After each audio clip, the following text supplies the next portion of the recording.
Hey everybody, welcome to another exciting vlog, the penultimate standard cooking review unboxing vlog. I'm filming this on January 24th, 2026 at 6:45 p.m. I know that's way before this one comes out, but obviously Mary and I are currently in Disney World, hopefully having a blast. Hopefully we are. We are also in Lexington, Kentucky right now, so lots of snow coming in, and it's gonna turn into very wet ice, so... I think we're all right. We have, but anyways, don't worry about us. We should be fine. If you're gonna worry about anybody, worry about Mary's folks, because then they have to come over here. And I can't decide if Mary's mom being here would help her or hinder her from getting her Disney packing done.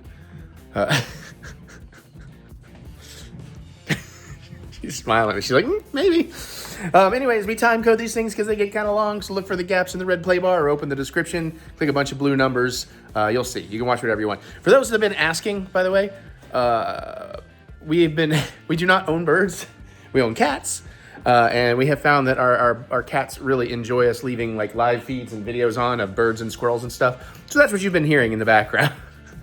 Occasionally they will get over there and they'll try to get at the birds. It's really cute, especially for the winter when we can't open the windows.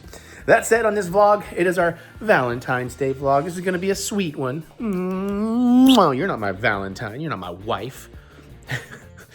And of course we're doing it ahead of time. So, we're about to film this whole vlog tonight, essentially, because I have everything done for Disney except this vlog and two played up episodes with Mary, so we want to try and get to all that tonight.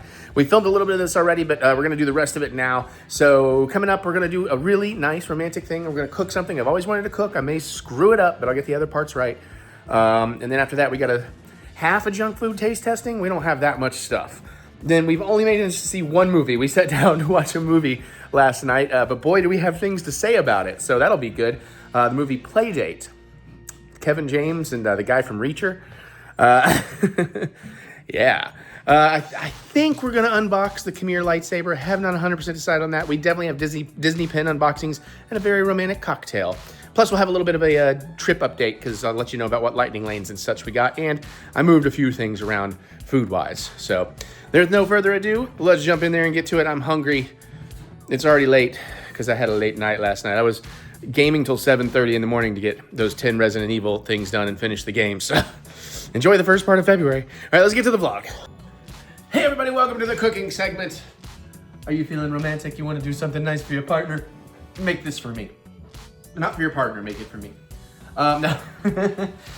We're gonna attempt not a three-course meal, but a full meal that it consists of three things. Two things, easy. I've made it plenty of times. I'm only concerned about making it because I have to make it while I'm making the main thing, which I've wanted to make for a very long time. Mary's like right behind the camera. She's kill-worrying me.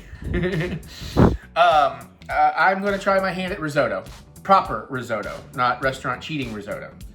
Because, usually, you go to like a high-end restaurant, they're going to take the 30 minutes or whatever to make the risotto, but most restaurants don't do that. If you don't know what risotto is, it's a really just kind of creamy, soft, cheesy rice dish. So I'm going to make a mushroom risotto because my lady loves the mushrooms. I was going to do filet mignon, but we're going to do sirloin because that's what we could find. Storm, limited ingredients. Thank God my wife went out. If you watch my Let's Plays, you'll hear me talking about it eventually. She went out to Kroger and was like, oh, anything you need, you may want me to get now. Because I was like... That was Thursday night. Yeah, and it's now Saturday, January 24th, 2026, and it is 7:22 p.m. and we are hungry. So, I'll run you through what I can. I got some lovely asparagus over here. I've already washed it. We're gonna go ahead and season that. Just get that out of the way, have it ready to go. For risotto, there's a fancier rice that can be a little harder to find, but your typical rice you're gonna use the arborio rice. Now, a lot of recipes, and the recipe I'm playing from, I'm taking my own tweaks on it. They do onion, like a white onion, finely diced, whatever. I'm gonna do shallots, because I want to get that little bit of garlic in there. I got a whole fresh brick of Parmesan, but we're gonna use a bunch of Parmesan. I'm gonna use more cheese in the recipe once, because this sounds like a light cheese one, and I want a little more cheese. We were limited on mushrooms, so we got the stir fry blend, which is mostly what you want. Crimini, shiitake, and then oyster mushrooms are fine. We got 2 4 ounces of that, which is half a pound. And then the only other thing we could get was the sliced white mushrooms, and this is 8 ounces. So we have a pound of mushrooms. A lot of these things call for 1.5 pounds, but We go a little light on the mushrooms, a little heavier on the cheese, and I think we're gonna nail just what I want. The only other thing is broth, stock. A lot of the recipes call for chicken stock. Some say low sodium, some say not. I might do chicken stock, but I'm also probably gonna use some beef stock, or I might go heavy beef stock. I wanna mix it up, get a little extra flavor profile in there. And what else? I guess I can show you the sirloins. You'll see more of these in a minute. Again, as you know, we were suffering for choice, so this is what we got. They're each 8 ounces. We're just gonna, like I did the skirt steak last time, we're gonna aggressively season them with salt and pepper. This time we'll put some extra oil and butter in the pan too, because that pan got too dry last time. The steak was fantastic, but it was a bit of a pain in the ass to clean up, but we did get it. Okay, we're gonna have to run like 8 loads of dishwashers tonight, I think, because I'm about to make so much stuff, which is good while we still have power. All right, so like I said, first up, let's go ahead and work on the asparagus. So I got a bowl to put it all in once I'm gonna clean it up just a little bit. Some of these ends look a little thick. So I'm gonna take some of these ends off. That's all we're really gonna do to these. And we're gonna throw them in a bowl. Just go maybe about there. Do you see what I'm doing? Okay. They don't have to be uniform, but I'm gonna try and get them somewhat uniform in length. Although I already feel like I'm making them too small. So maybe not perfectly uniform, but sort of already cheating it down a little bit.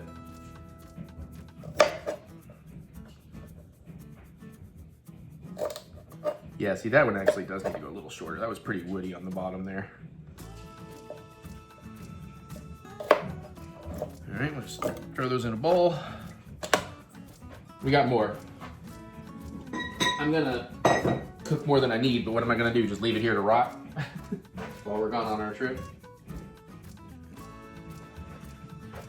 Yeah, we got 6 more stalks after this. Obviously, this goes pretty quick. I'm gonna use one of these for reference, though.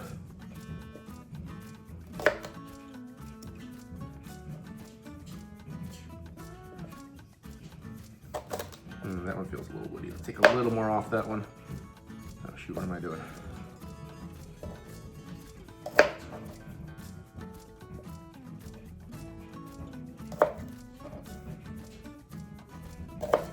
Yeah, okay. Doing the same stupid thing. I thought about just doing steak and asparagus all in the risotto, making it one big dish. But I thought, you know, presentation, all that stuff, I wanted to be more romantic. Can't take a lot off this guy, he's already pretty short. Mostly just want to get some of this really more tough parts off the bottom because they don't cook as easily and they certainly are not fun to eat. It really shouldn't happen in high-end restaurants, but even in high-end restaurants, occasionally you're gonna get a piece that's gonna be a little fibrous and tough. All right, there we go. Our asparagus is asparagotten. All right. We don't have a lot of veggie prep here. We'll have to do shallots, but all right, we'll come back to seasoning this. I just wanted to go ahead and get them cut and out of the way.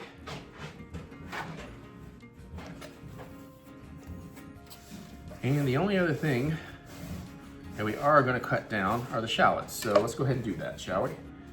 And then we can work on shredding or grating the cheese, which I'm going to do slightly differently than usual. So we got a couple of nice shallots. Recipe calls for 2 medium. I don't really know. Also, we're going to want this really fine. And I don't often work with shallots, so I'm not really sure. I know they cut a little bit differently than onions.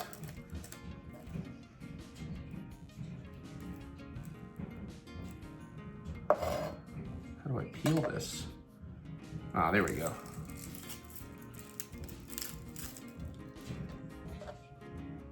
Oh yeah, that smells really good. It's just, you know, slightly more garlicky onion. That's what you're getting out of this. And you know we do love our garlic here. So we'll just get these ready. I'll be back in about 10 minutes. Oh, you got a little time. I still got some prep work and stuff to do. Thank you. Yeah, Mary's gonna have to probably do some sous chefing for me tonight. take over some stirring, occasionally flip some stuff, because that is one of the things with risotto, apparently. Granted, I don't know how hard and fast this rule is, seeing as how I've never made it, but once you get to the part where you're really doing it, you got to stay on top of it for like half an hour straight. Yeah, that's green. Let's peel that outer layer.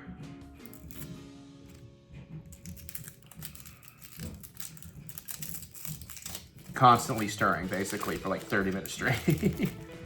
So, you know, I'm gonna need somebody to help me flip steaks or take over the stirring while I flip steaks and asparagus and all that stuff. So, also, what are the plan originally too? Although this is already gonna be complicated enough, and this was not because of the store, but I was originally planning to do like a Parmesan, mozzarella, something like that. And prosciutto wrapped asparagus that would be baked and balsamic drizzled. We're just gonna go basic salt, pepper here. We might still do some balsamic drizzle because Mary loves balsamic. Okay. That seems like a lot of shallot, but it is what it is. All right, how do I actually want to tackle these? I'm gonna go ahead and separate them down here.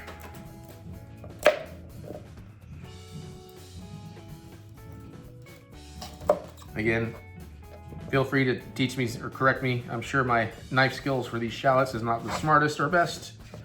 We're gonna do what we can do. I thought about grating this, honestly, just to get it even, you know, nicer, nice and thinner.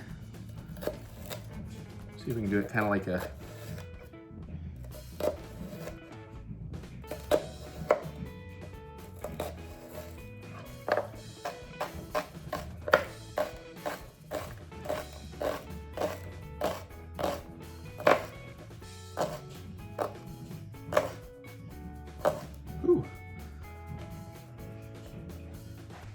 yeah, we're gonna do the little seesaw knifey trick around all these too, because we want to get it real fine. Again, as usual, I say, you know, it's what I was taught is consider the size of your bite. How big a chunk of onion do you want in any given bite, you know? Ooh, that is hitting my eyes hard.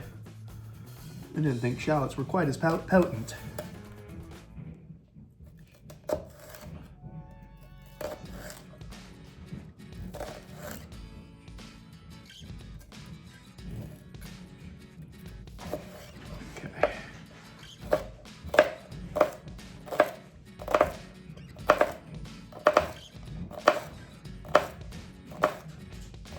After this, it's pretty much all just putting stuff together, by the way, so if you don't like the veggie prep part, don't worry, there's not too much of it. Oh, but that's definitely got me watering, like a Star Wars trailer. Or I guess now I can say a Superman trailer. Oh yeah, I'm watering like crazy. I gotta be careful here. I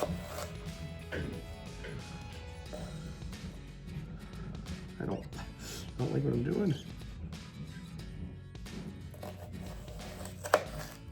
This is just not. I'm going very, very slow and gentle here because I know I'm doing really shitty knife work. And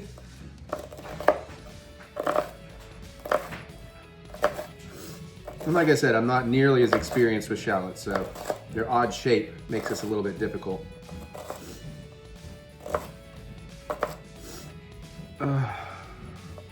Yeah, I'm gonna have to take a eye and nose break here, even though we were almost there. So close. That's a lot of shallot. Oh. Whew. I might need to, I think I actually got the wrong pan out for the risotto. I'm gonna need a much bigger pan. I'm gonna need my big boy. Which is good. I can use that boy for those, so okay. Oh, had to dab my eyes down there a little bit. All right, one last piece.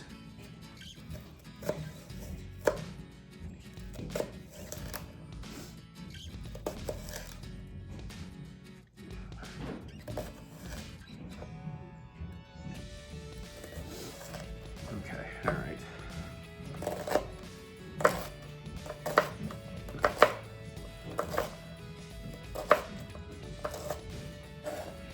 Okay.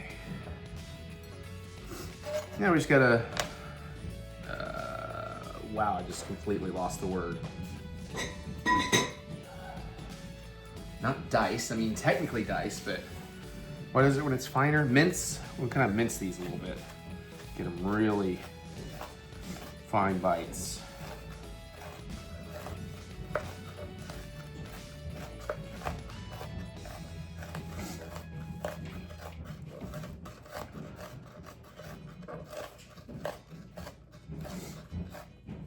I need to get some shit out of my way here.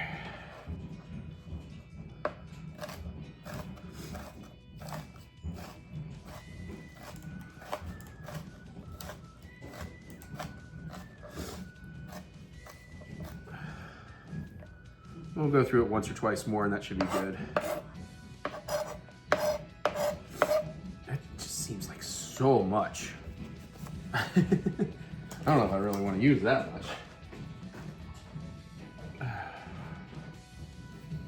Not really sure how much fucking risotto we're making here. Doesn't keep that great in the fridge. Okay.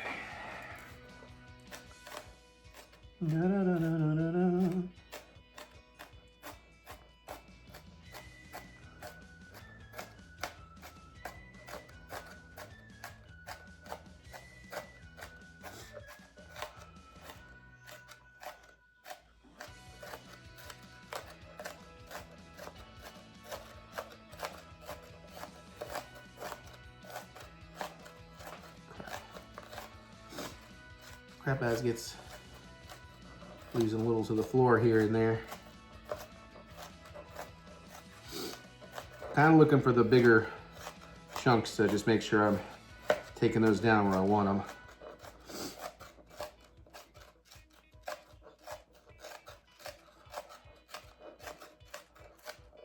Okay, I think we're close. One more regroup and run through ought to get me there.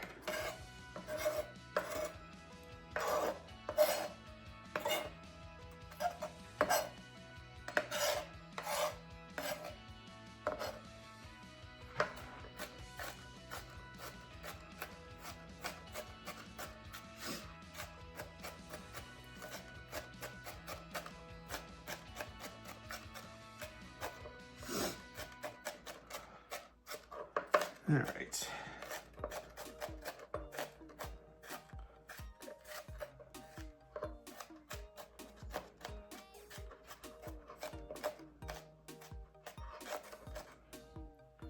Okay.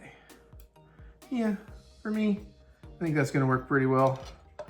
So we're gonna get these into a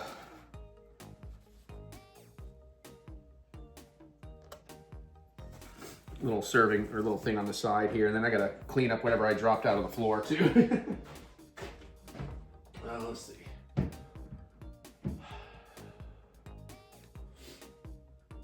Let's see if we can fit it in one of these. I know this looks a little tiny, but maybe.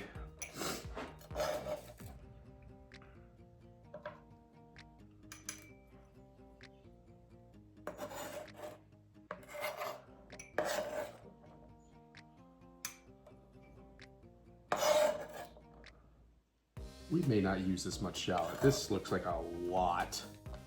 I'm gonna have to look at that recipe and see, is like, was that meant to be like 8 servings worth?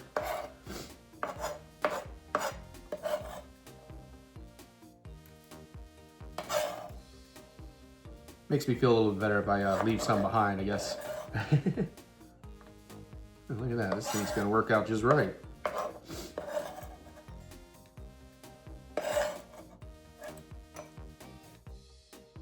All right, so we got plenty of shallot.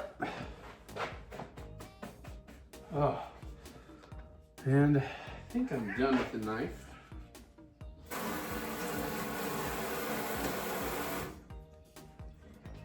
All right, let's see what I can get on the floor here real quick. Maybe didn't drop as much as I thought I did. And I'll try to sweep up after just to be safe. Hi, Aaron. Okay.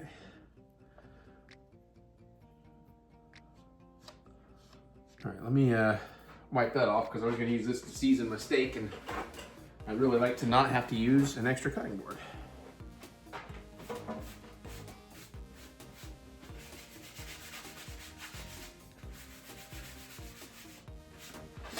All right, groovy. Okay, so that was most of the prep. We have one more prep thing. We got to rinse the onions. Also, I'm gonna go ahead and swap this pan because it's gonna be too small.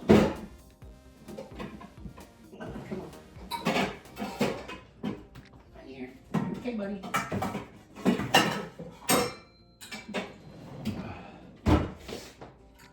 All right, the big daddy out. Oh no, that feels like too. Now you do want a wide bottom pan, apparently. It helps for evaporating the liquid more evenly, I guess, something like that. All right, we need to rinse these mushrooms. All right, figure out where I put them. There they are. I'm just gonna use the old.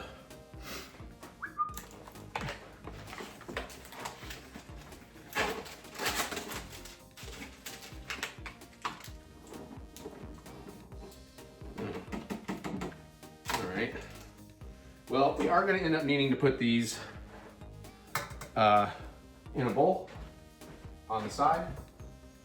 So, I guess we use a serving bowl. Or a mixing bowl, rather. So, we're just going to store them in this. Then once we actually get them in the pan, we'll try wiping that out. So I have to go in 2 runs here.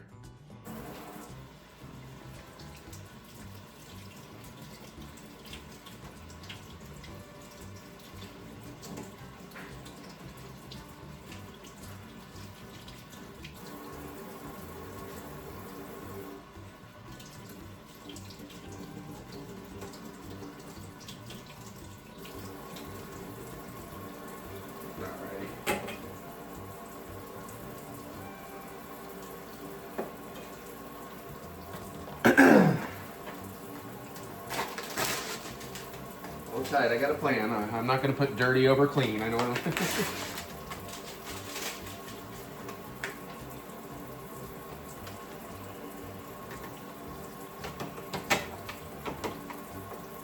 I might as well do it in 3. Give a little more. Make sure I'm getting everything a little bit better.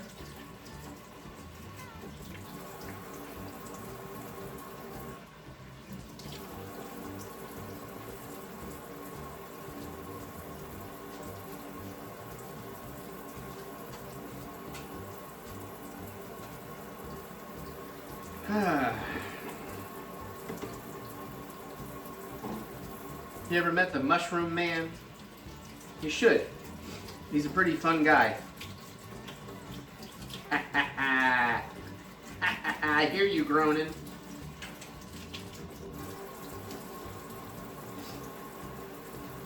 All right.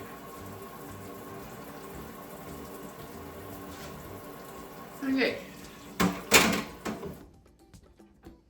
So we got our mushrooms prepped. We got our onions prepped. Cheese. I knew we needed to prep something else. Crap. All right, let's get some cheese going. How much cheese does it suggest I need? Also, I'm wondering if we should be going ahead and, we should go ahead actually, and I will see how much cheese I need, but we should go ahead and actually get our broth warming up so we don't have to stand around waiting on it, I just realized. We need approximately 1/3 cup of grated parm. Now, I definitely want more than that. Because you're telling me for all of that, you want just that much cheese? Nah, bruh. Nah. Nah, homie. We're also gonna try something a little different. I've seen other, I don't know if this might not be the right call. Wasn't that just, that's just a grater. I was thinking about using the microplaner, I guess.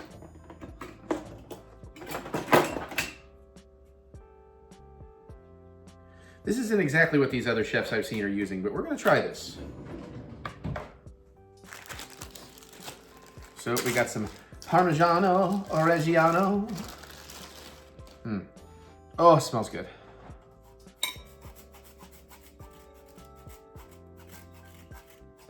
Okay.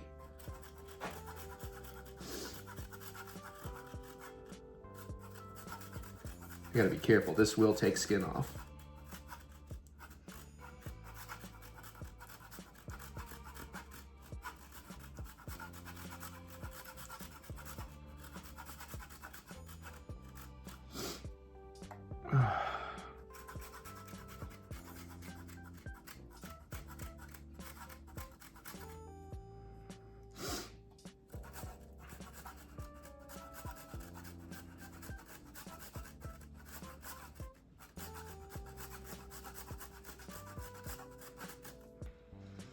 Okay. I mean, like that looks like what the recipe calls for. That looks like about 1/3 cup, probably a little more. Let's go harder.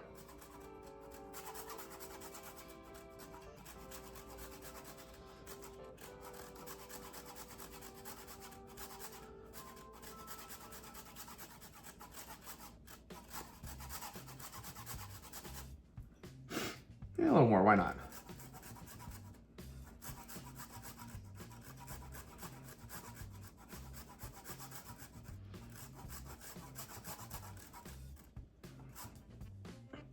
Now that looks more appropriate amount of Parmesan to a pan of Parmesan. Because yes, I want some more Parmesan. I'm not embarrassed. All right, let's set that off to the side. Put this cheese away. Got a little oily, little cheese oil. Oh, my hand smells like Parmesan. I do love that. Yum. All right, I should have started the stock. Kind of forgot to do that. So this recipe calls for about 6 cups of stock. I'm gonna wanna put this over here anyways. Because we're gonna do the risotto here. We'll have the broth here. We'll do the steaks back there. And there's asparagus up here. Can't quite see my whole layout right now, but I do have a plan. All right. So first things first, let's do the stock. Now, should be 4 cups in here. So I'm gonna go let's go with 4 chicken and then we'll go half the beef. You know, I think that's probably a good call. I'm using a slightly smaller pot because we're not looking to boil this here. And it's probably better if you make your own stock, but I'm not quite to that level yet. You use pretty much, you can probably use vegetable stock too if you want to keep it more vegan or vegetarian. The Parmesan will keep it from being vegan. And these packages lie. Because on my pot, this is coming in at a closer to 3.5 or 3 3/4 cups. So we'll make up the difference with the broth here. With the beef broth, I should say. Oh yeah. Ooh. Okay, we're at 5 cups. And we may not use all of this, by the way. So just know there's probably gonna be a little food waste here. But we got 6 cups in there. Does it say over low heat? I feel like it says over low heat. We're gonna start with low until I confirm. Yeah, over low heat. I'm gonna go like a medium low. I feel like I should give that a little stirring too, but we'll see. Okay, I'm gonna put this broth away.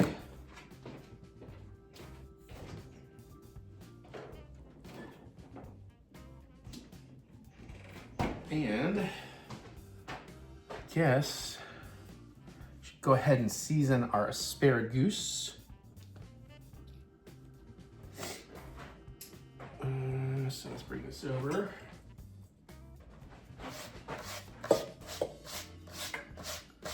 Keeping this out because I think I need 1/3 cup of something at some point. Dry white wine. Okay, yeah, I can work on top of that for now. Let's see, I am gonna glove up on this just because I'm gonna get my hands oily and I don't wanna be fighting that the whole time.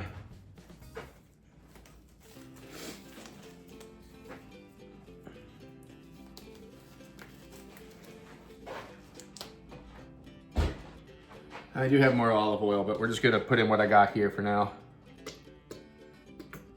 That's maybe a little heavy, honestly. Lots of black pepper.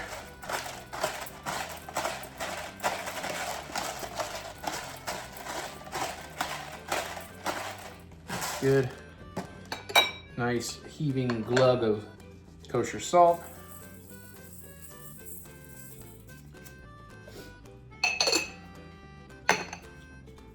And then we work it all. And try not to break like I just broke some tips. Also, I'm gonna mix some of the stuff in the bottom. We're gonna get everything nice and coated.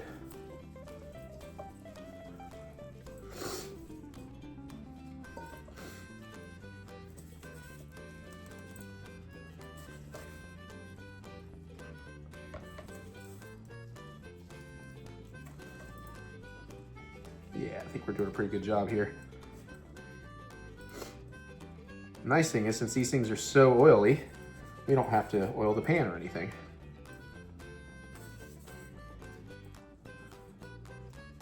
Kind of turn them all upside down so I know I've affected those.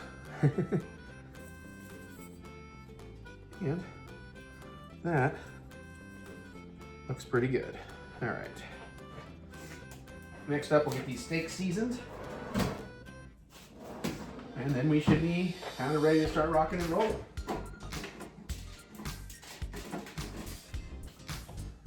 I think. All right, so we can set this to the side for now. All right, let's do like we did the other things. Let's make a big bed of seasoning.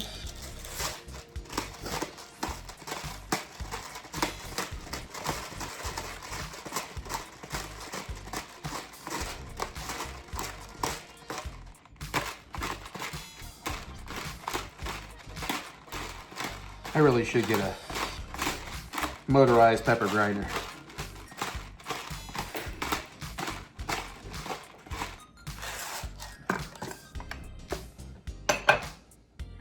Hi. Goes pretty good. We're almost to the actually starting to cook method. We're seasoning the steaks and then basically getting on it.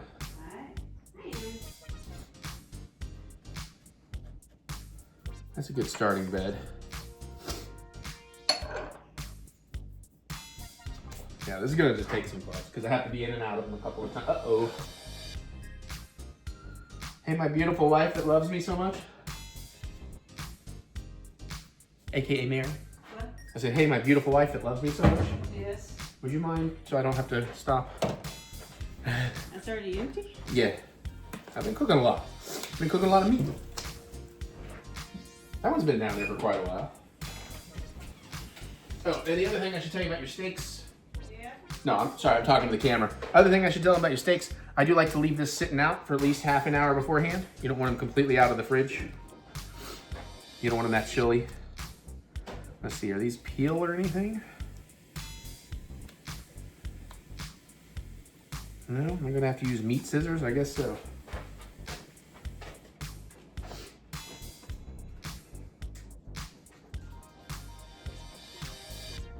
Okay, maybe I should do it like this so I can see what I'm doing.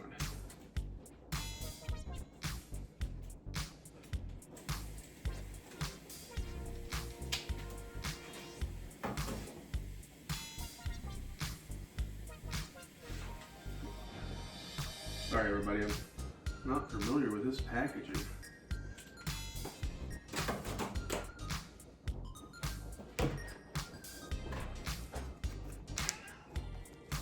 There we go, there we go, come on. Right.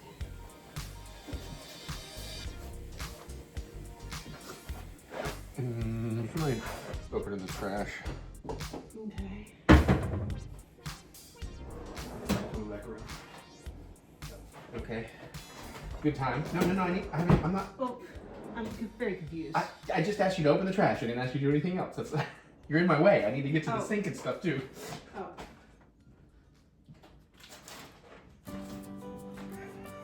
Where's the other one? I appreciate you, but I think you were looking for more to do than I asked for. Well, no, I just noticed that. I know. I guess this basil that I was working with earlier that It's was been on the shedding. floor. Yeah. Or maybe somebody's been getting on the counter to get toys because I had to take something away from a young man earlier. Just a little too dangerous for him. A little too tiny of a twist tie. No, I had some of this in here that I meant to put it. Well, I saved it. I just hid it. It's behind that red Yeti over there. Oh, and that. What? Nothing back here. Pretty sure that's where I put it. Oh, the twist I need? Yeah. Oh, I was talking about something else. Oh, jeez. Okay. I was talking about the basil I was working with earlier. Well, That I picked up off the floor. I know, and I was saying that's probably got knocked in the floor by a certain. Confusing hell up. I'm confused too because I thought I put all that stuff in the compost earlier. That's. Ah, okay. Well, that part I didn't know. Okay, I'm gonna have to double check here because I need my hands dry for this. Clean the rest of that up later. All right. I should have reloaded the salt probably. Like I said, very aggressive on my seasoning. We'll roll around the sides here in a bit too.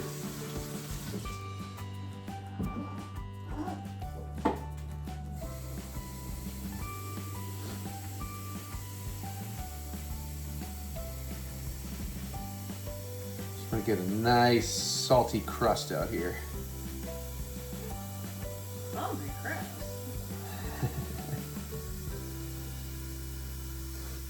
And like I said, I'm just kind of laying some around to roll the sides up in a little extra.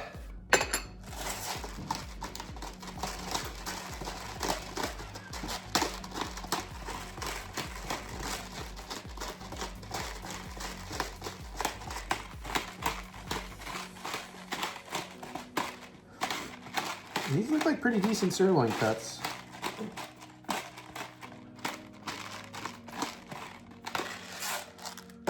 Okay. Now we will pat these boys down, and then we're going to start figuring out our plan of attack for the rest of it. Because that's the thing I'm worried about, is getting everything timed together well.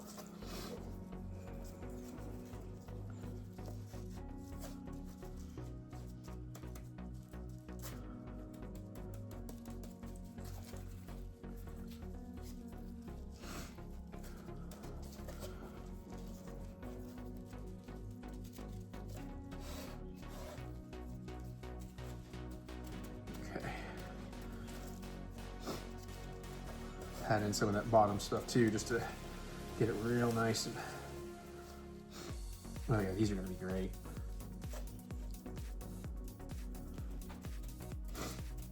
Okay.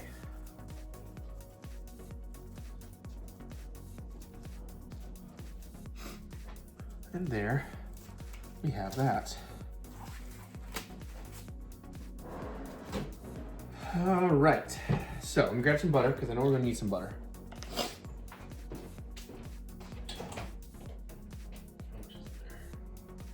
That's 1, 2, 3, maybe close to 4. We'll grab a extra stick of unsalted butter. Some's for the risotto, some's for cooking. All right. Okay. So the asparagus is ready to go. The steaks, I can get some butter and oil in the pan to have that ready. So let me just show you what I'm doing over here.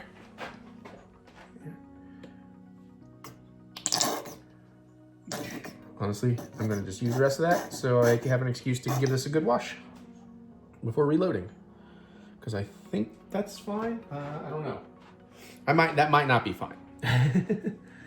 I gotta look at my recipe. I don't remember. I think actually, now that I think about it, I think we need some olive oil for the risotto as well. But that's a pretty good amount of oil in the pan for the steaks that hopefully we don't get a smoky fire going in. Not a fire, but a smoke cloud again. I'm gonna melt, I don't know, maybe a tablespoon and a half of butter in there. Now the heat's not on that yet because we don't want to cook the steaks yet. Matter of fact, let's come back over here and let me just see.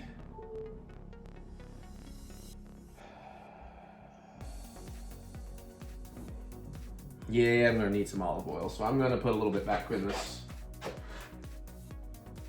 If I can do it right, maybe we can still wash this tonight. Well, why don't you just pour some out of the bottle into the... Because the bottle is like actually, that's manageable. I was thinking this was like so giant it was gonna be hard to.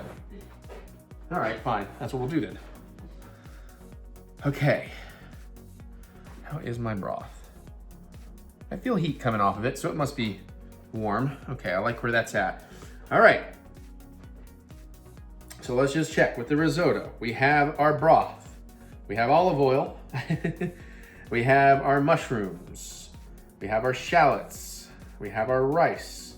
I'll get white wine when that comes, but we're gonna wanna have some measuring here. So we're gonna want 1.5 cups of the white rice. Hold on, let me get a paper towel so I can put pepper all over all this.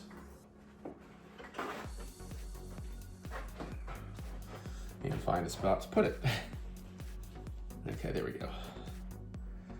So we'll just do 3.5 cups. I'll open the rice. You know what? We want to mise en place this. You can't be messing around. You want to have everything ready to go for your risotto before you start making it. So you're going to go ahead and get the lid off the rice. You know, the paper lid. You know what I'm saying, y'all. All right. I mean, the wine I'll grab out of the fridge because I don't want it sitting out here warming up. Shallots, rice, wine. Okay, 4 tablespoons of butter going into that puppy. Isn't the wine being cooked anyways? Yeah, but I mean, I'm trying to chill the rest of it for me to drink later. This is why I don't want it warming back up. I only put the bottle in a little bit ago. Okay. Girl, I have... You have so little faith. You think by now I would have earned a little... Well, I don't want to dirty. I'm already dirtying too many dishes, so. All right, we got the cheese, sea salt, and ground pepper. That's for seasoning at the very end, but we'll go ahead and get that out.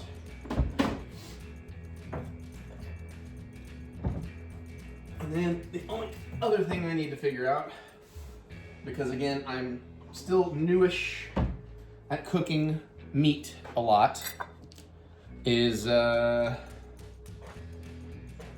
we cook these steaks. I want to get them right, like I did the flank steak mostly. That's probably about a 2-inch thick. How do I cook a 2-inch thick sirloin steak on a pan? Should have said in a pan, but. Oh, I should have patted dry, oh well. Bring to room temperature, heavily seasoned with salt and pepper. Sear in a blazing hot, 3 to 4 minutes per side. Oh.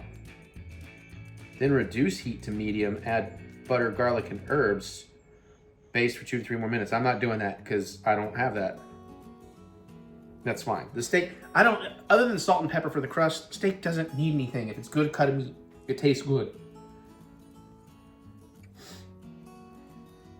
Yeah, so apparently I should have pat these dry. So that's gonna affect my crust, but that's okay. You live, you learn. See, now it says for a 2-inch steak, cook approximately 5 to 8 minutes per side. For medium well. Oh God, no. 3 to 4 for medium rare. Okay, that makes more sense. Per side.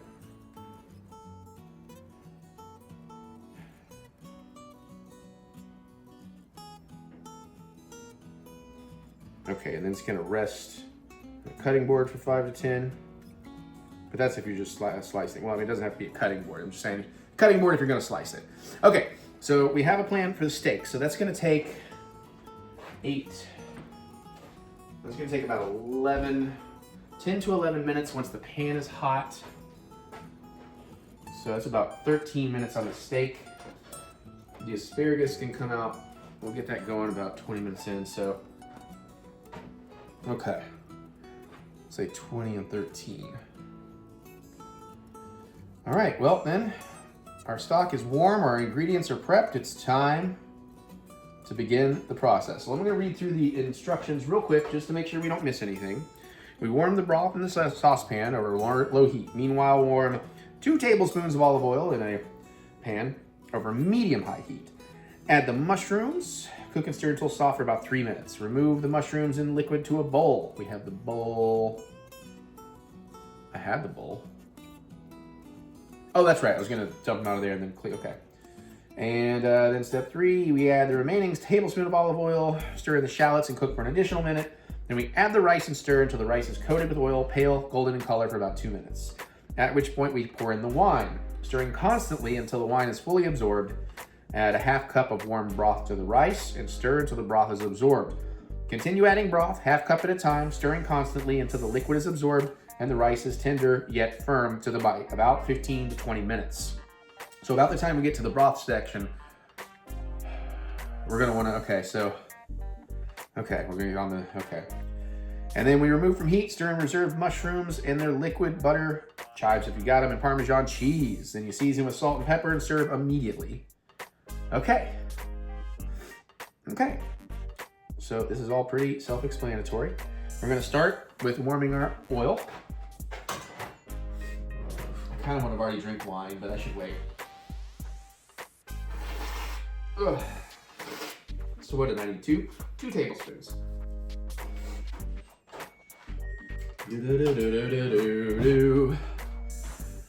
I'll try to remember to tell you where I got this recipe from in a minute too. All right, so. All right, cool. I know I normally just eyeball this, but I feel like with a risotto, I need to be kind of precise, or at least precise-ish. We're just gonna leave that oil open and ready to go. Okay, all right. Medium high, baby.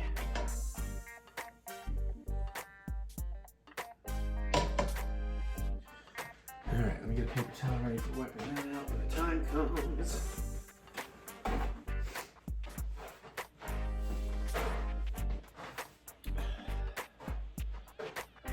And what else there? So yeah, so we don't need it smoking. We just need it starting to ripple. And then we go with the mushrooms for 3 minutes. Remove the mushrooms. And then we do a minute on the shallots. Okay. What do I want to use to stir with here? I'm thinking like a big, maybe a slotted spoon? That'll work.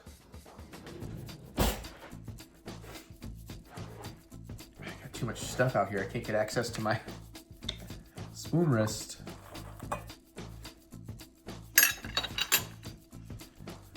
All right. That's for that. So I can sit right there right now. Okay. Once we get going here, I guess actually we can go ahead and move over here, honestly. Let me find your angle while I'm waiting on that to warm up. It's about ready to be warmed up. Let me find a full angle though. I just realized. I may have to take the camera in a very awkward position. Let's see what we can do here. Sorry, bear with me while I futz. Yeah, that works, I'd say, right? Oops, yeah, that's good. Okay. Let me check that from this side, make sure that angle's all right. So you can see the whole. Yeah, I think you've got enough of a view. You'll be able to see the steaks, you'll be able to see the risotto, you'll see most of the asparagus. It's broth, you don't really need to see that. Okay, that's about looking good. So what are we doing? We're doing the mushrooms. Oh, let me get an apron in case we get some splatters.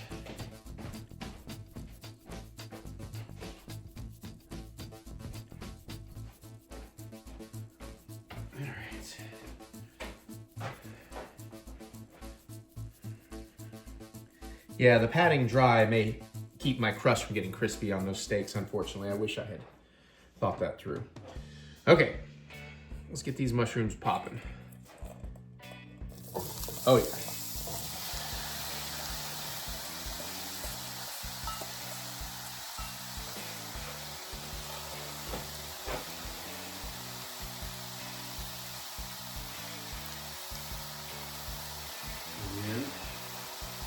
I got my bowl back for later. Let's get these coated around in the oil. Echo, set timer for 3 minutes.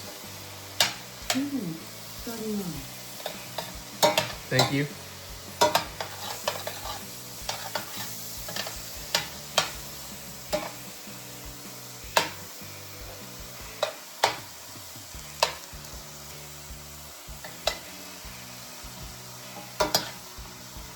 Okey-dokey. That's pretty good.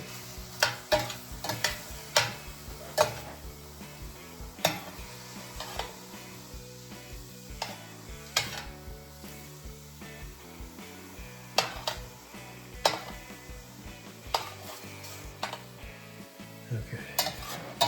Good. Episode, all the way through episode 9 of my Resident Evil remake Let's Play is uploaded. Now I gotta get the 2-hour finale uploaded. Our internet is already going slow on us with all the storm stuff.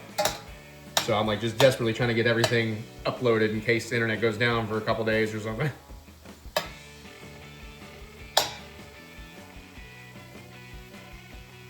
Oh, these mushrooms smell good.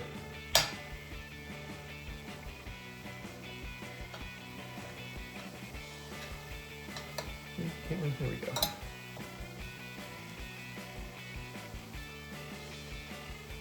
Alright, we'll let those settle for a moment. I feel like this actually needs to go longer than what it's telling me. Alright, and once we're done here, okay.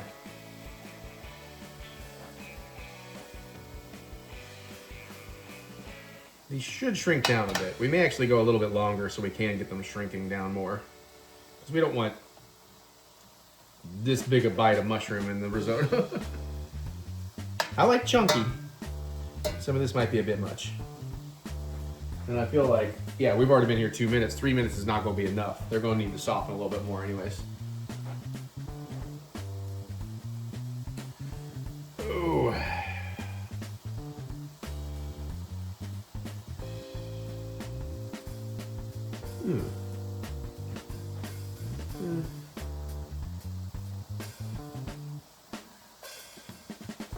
But it's already smelling good. It's just mushrooms. Yeah, I'm kind of bummed I didn't think through the patting of the steak. I really got to work with steak more because I'm good at it. I'm good at cooking it. That flank steak turned out great, but it also wasn't as liquidy, you know?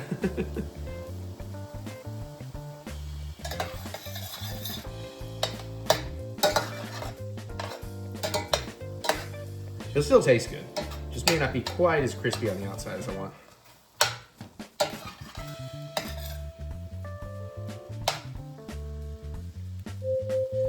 Echo, dismiss.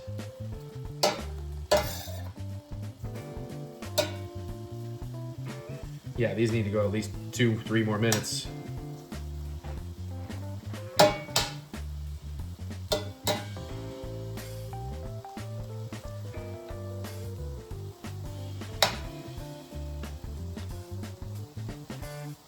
And they're shrinking a little bit. And some of them are getting kind of soft.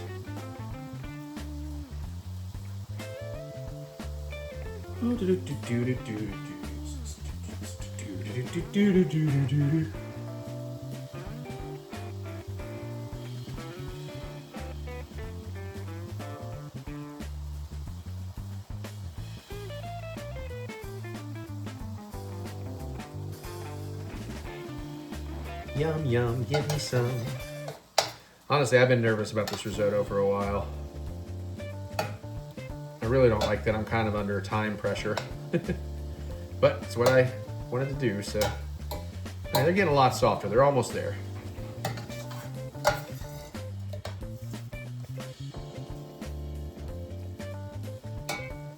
I feel like I'm mostly nervous because I'm trying to do the risotto as well as other things with it, so I can't just 100% focus on the risotto.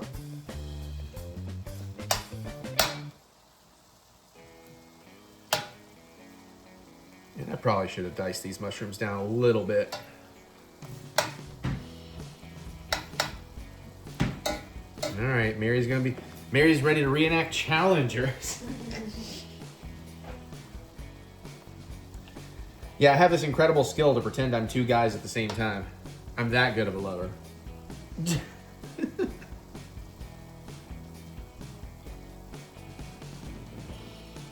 right, I think we're pretty darn close here.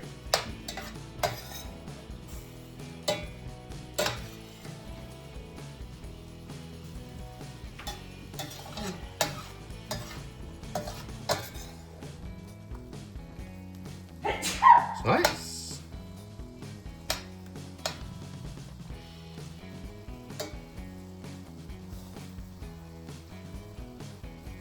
Yeah, they've shrunk up pretty good too.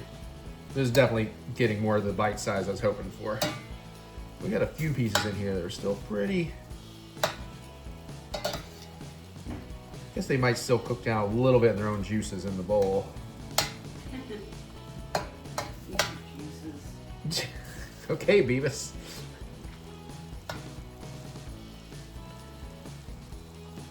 All right. Yeah, I'm gonna call that good. Let's see here. What can I do? I just need more space. Is what I fucking need. Chef. Okay. Never mind. But you know, if I holler chef, that means I need kitchen help. It's not. Yeah. If I say, hey, Mary.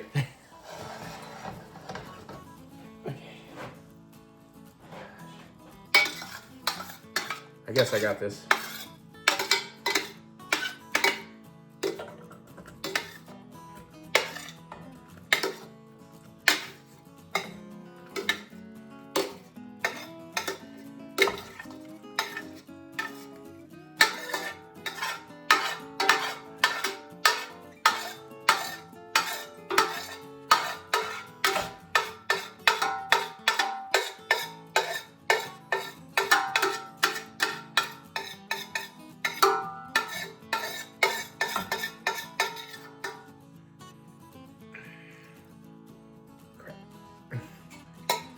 Ah.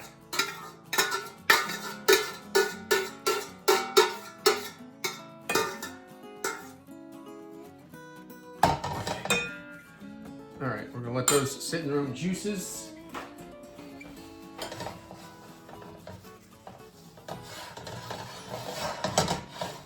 All right, now we need another tablespoon of the olive oil.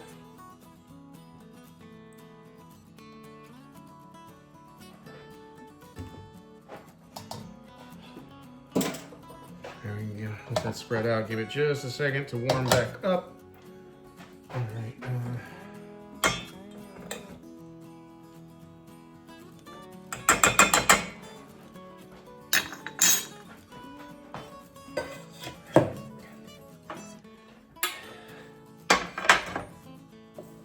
I think that's, yeah.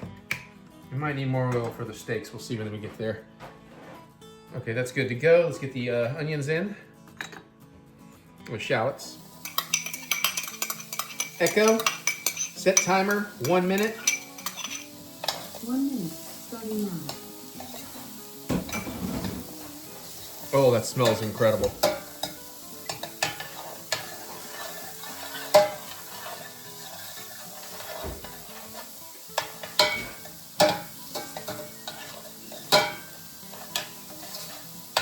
It's not as much shallot as I thought.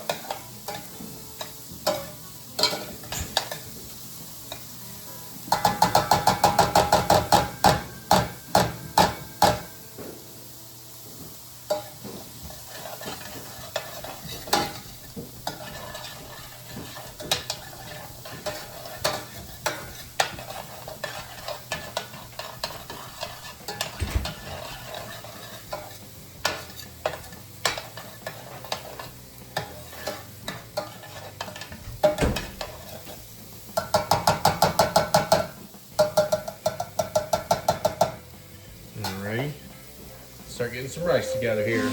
Echo, dismiss.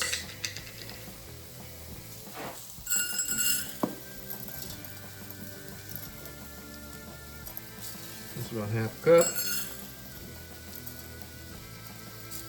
There's a cup. Echo, set timer for 2 minutes. 2 minutes, starting now. Thank you.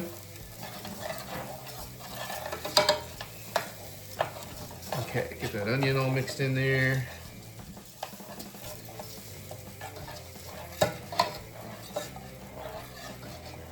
Hey, chef. Yeah, chef.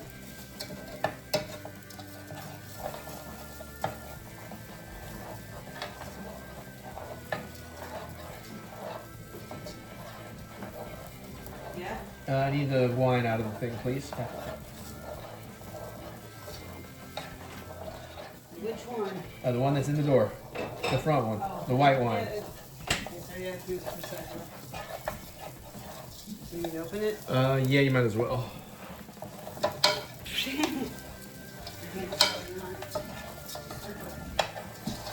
Or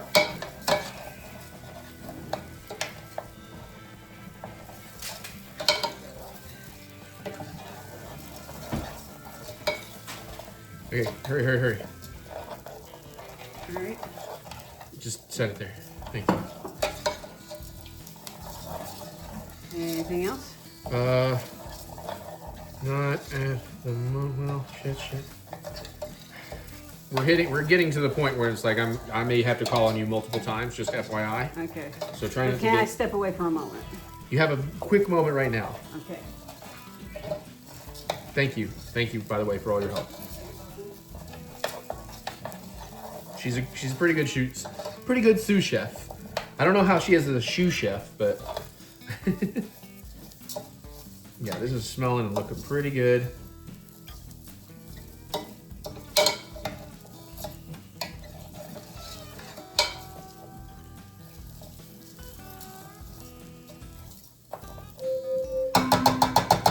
All right, Echo, dismiss. Okay, let's get that wine in there. And then we're gonna want half a cup of warm broth. Well, first the wine needs to fully absorb, okay.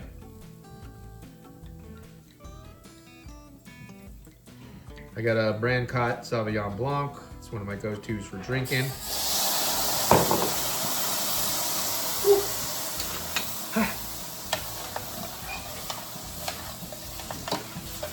So we're gonna stir this until it's fully absorbed.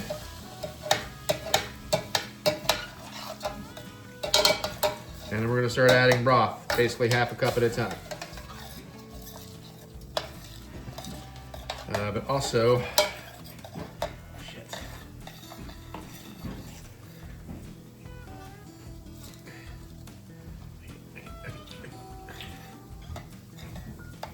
There we go. Okay, I need to get some medium heat going on my grill pan.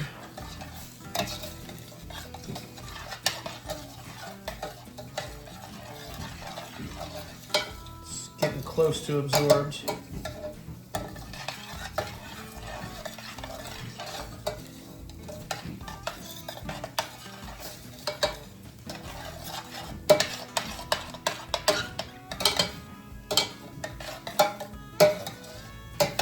You do not want to rinse this rice, by the way. For risotto, you want all that starch. That's why you choose a starchier rice. Just FYI.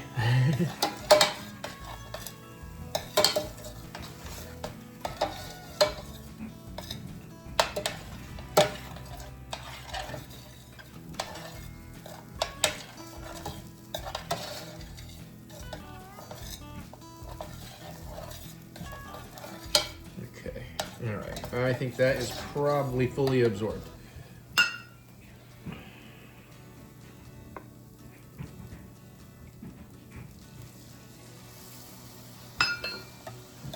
All right, Echo, set timer, 20 minutes. 20 minutes. So we're just gonna repeat this. Just keep until everything's absorbed and keep going for 15 to 20 minutes so you get the texture you want.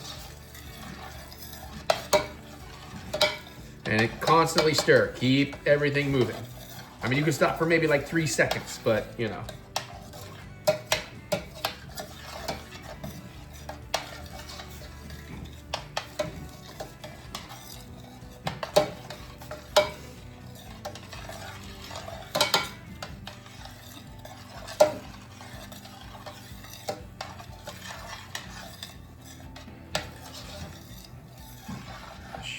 Shit. Okay.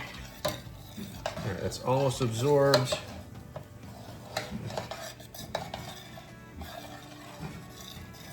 All right, I'm gonna call that absorbed. Yeah, I'm definitely going to be needing you here in a minute. First things first, if you're free for me, can you put the wine away? The lid is over right there, and the bottle's over by the olive oil. Thank you.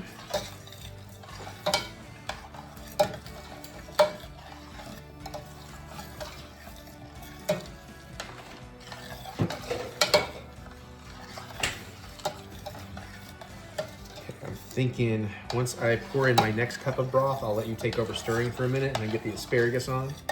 Okay.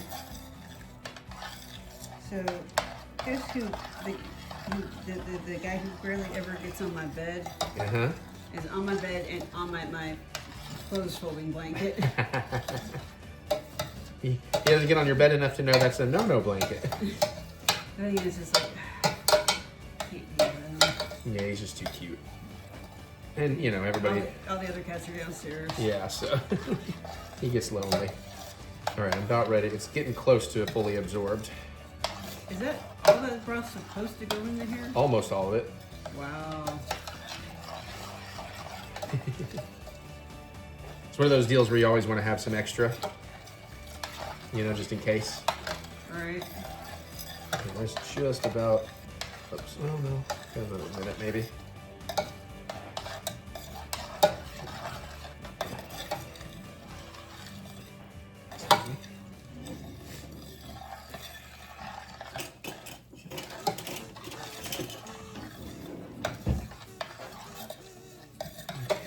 Looking pretty good.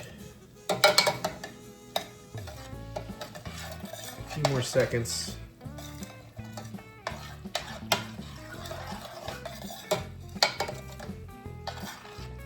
Okay.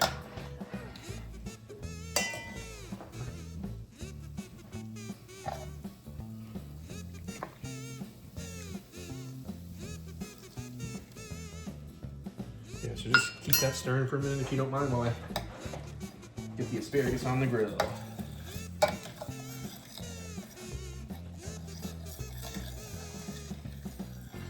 thought I'd get a little sizzle out of this, but it didn't let the pan heat up as much as I thought it did. You only have it on medium. You know, I didn't want it to go too fast. I would definitely want to slow sear to really soften the asparagus some, you know? That was my thinking anyways. I hear a little sizzle in there. It's almost all gonna fit. Yeah.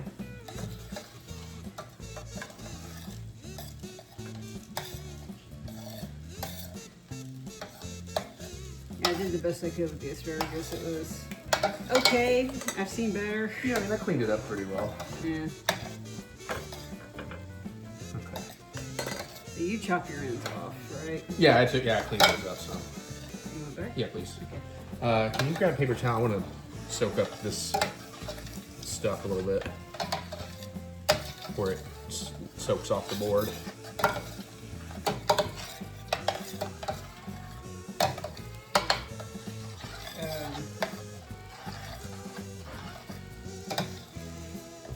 Yeah, it's just like, went to the grocery store Thursday night. As soon as I saw the produce section, I sent him a picture and went, Yeah. I know you're planning coming here tomorrow, but if you really want anything, I should probably get it tonight. Yeah, and it really worked out because then yesterday, Dad and I went out to do final booze run before the trip and just some things I need for the trip. And we were going to do Kroger, and we ended up deciding to go to Azure. And then we decided not to go to Kroger because we were having fun and it was late, and Mary had got me everything I really needed. And we got to have amazing cacio e pepe with grilled shrimp. And my Did they break the noodles? No, everything was perfect. Okay. I think, you know, you can buy boxes of like broken noodles. I have a theory, because I don't think they make their pasta fresh right now. I have a theory that somebody just bought the wrong box of pasta one day and like, well, we got to use it. We can't go buy more food costs or something, you know what I mean? Alright. All right, that looks pretty well absorbed. Let's get some more going. Got their pasta from scratch and Yeah. Oh, I gotta remember about resting the steaks. I should probably get... Wait, I'm sorry. What did you say about pasta from the steaks? Oh, the broken pasta is the pasta from scratch and Oh, yeah. Yeah, basically. I just realized I should actually get the steaks going sooner because they need time to rest. Come on. Oh, fuck. God damn it. I was gonna let some of the gas dissipate for a moment, yeah. Yeah, careful in there.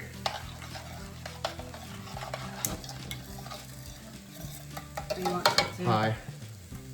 It's for steak. It's a little under high. Wait, is that right?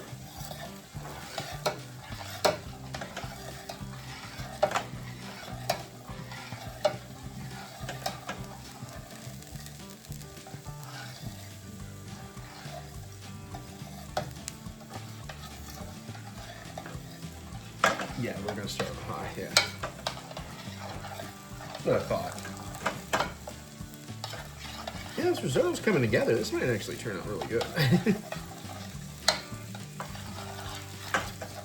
Thank you, Chef. You're doing an excellent job over there. I appreciate that.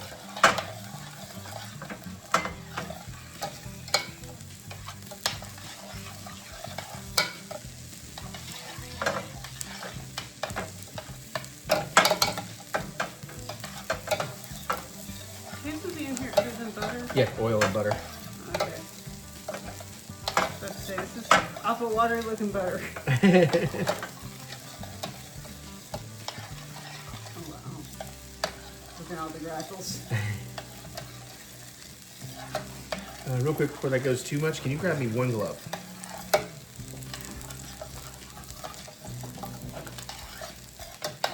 Yeah, Michael. Get more in here. Oh shit, okay. Not here. You want me to take Yeah, it? you're gonna stir. I'm gonna get the steaks on. Although, let's see, I guess I can do it like that. Yeah, because I'm gonna brush for it after all. Shit. Stop it, careful. Yep. Ah! Ooh, ooh. Ah! Oh, shit.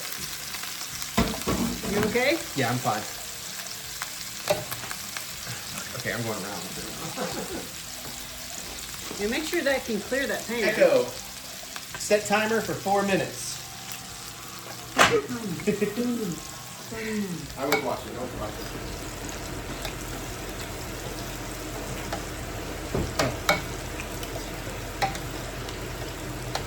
Oh yeah, that looks good. Smells good.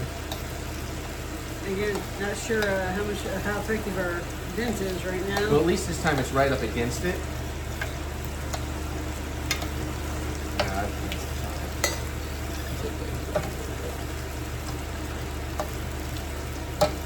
Alright, that's looking good. You can see everything.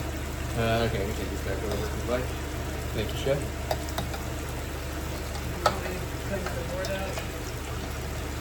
Holy shit. No, not yet. Oh, thank God, the butter goes in at the end. I was like, wait a minute, I never put the butter in here. Oh, how much butter is it gonna need when the time comes? I'll make a try to use any anywhere else. Yeah, I didn't know. But.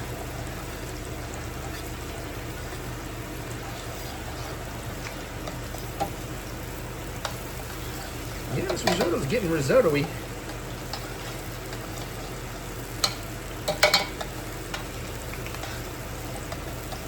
Oi, oi, oi.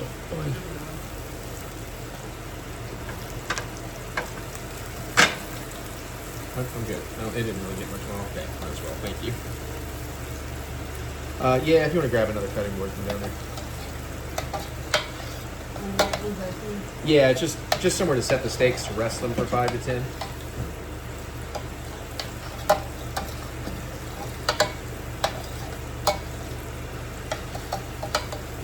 So far we've gone through about 2 cups of the broth. So how do you know when it's going to be done? It's just rough time estimate, but also just kind of knowing that it's where it needs to be. Tasting. Okay. Risotto is one you have to taste. But we're probably only about halfway there at the best.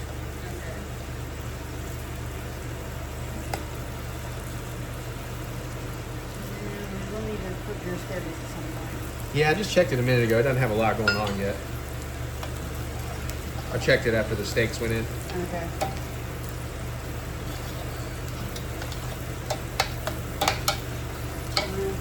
Heard? All right, so we're about 2.5 cups in of the liquid now.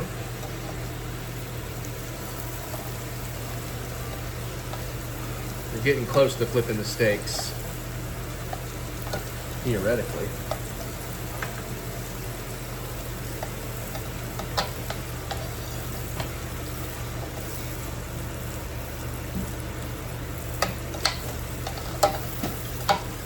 Yeah, actually the steak stuff is being sucked in, so is the broth. It's mostly the risotto, the smoke.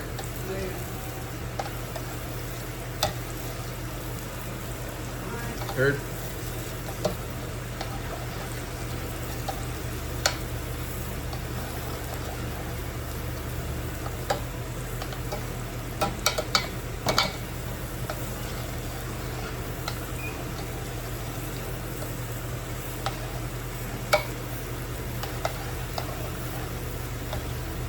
She's right, that asparagus looks like it might be getting close to flippage.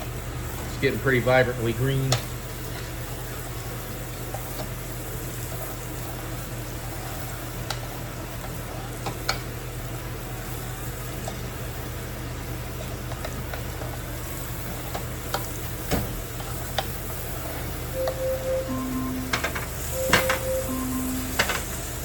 Echo, dismiss. We'll let that go a little longer. I'm almost ready to put another echo, dismiss. Almost ready to get another ladle of broth going in here. Okay. All right, be ready. Oh, yeah. I mean, like I was really getting ready to. Well, you said putting broth in, you didn't say take over stirring. No, it's. Oh, I wasn't asking you to do it. I said I was getting ready to do one. Here. Oh shit! You go. You stay, and I gotta get something out the door. Sorry. Pardon.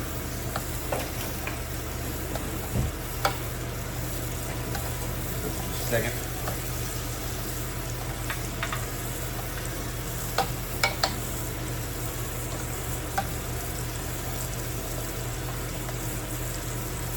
Not that flipping this is really doing a lot of good, but actually seems to be doing some work.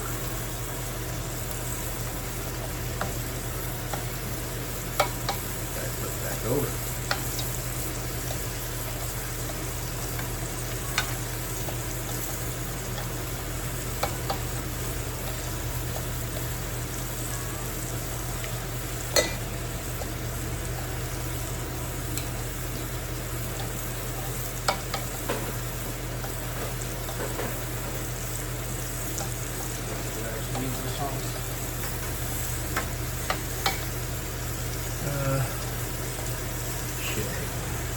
A little more oil in the pan.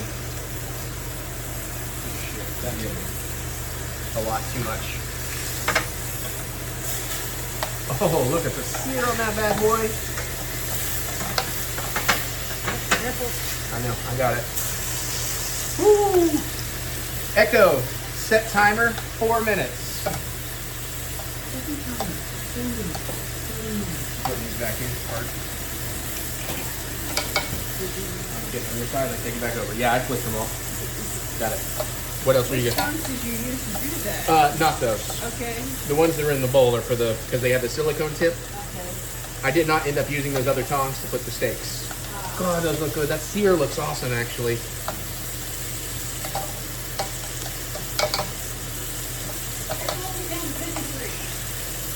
Yeah. Okay, but in 4 minutes, I'm really going to have to trust you on the risotto for a bit, I think, because I have to do some steak basting.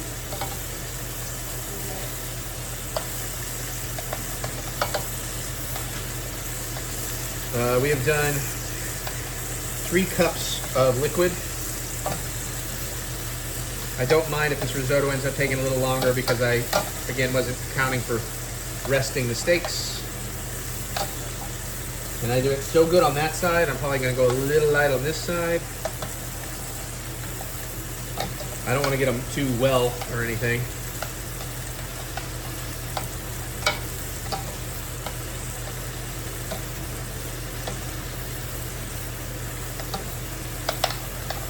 Do you want to tell them about the shark and why you were talking about air quality and that it was at 53? So we have a air purifier that's meant to handle like 1,600 square foot areas. So we've got it about 10, probably closer to 15 feet away from us right now. And it will tell you like how good your air quality is. And most of the time when we're not doing anything, it's at 100%. Now it's in the red at 53%. Now, when he cooked the last time, it was at 0. Well, we really got it smoky in here before I even turned the fan on. And then the fan, it's the high heat. It's the high heat dishes.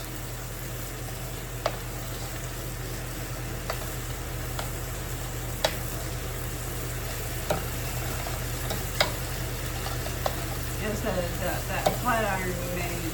Mm-hmm. I was in my bedroom going like, why is it hard to breathe? Okay, let's get some more broth going.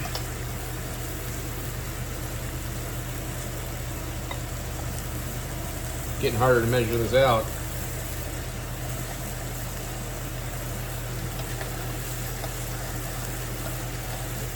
So we are 4 cups of broth in. That could theoretically be enough at this point, despite this recipe telling me to prep 6. Okay, I need you to take this over for a minute. I'm gonna prep some butter. I also want to make sure I have butter ready for the pan over here.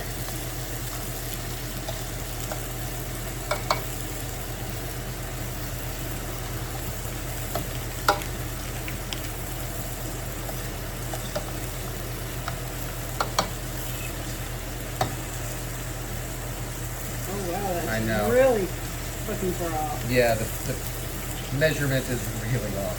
Well, it's half a steak, so... Yeah, I know. I was just going for roughly half. So that'll be good to go when the time comes. This butter I need over here for the basting.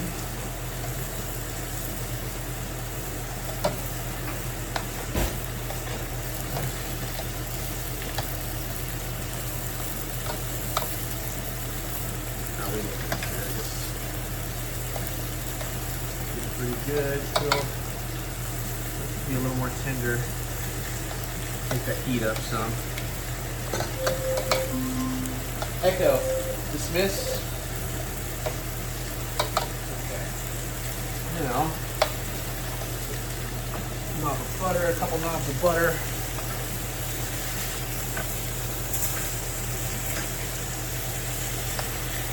And I think I need to take this down to like a medium, it said.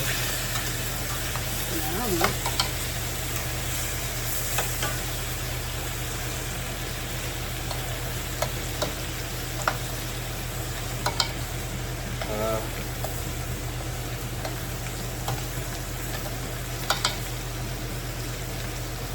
Yeah, medium.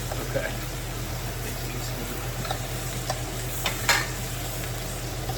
Shit, I didn't think this through with.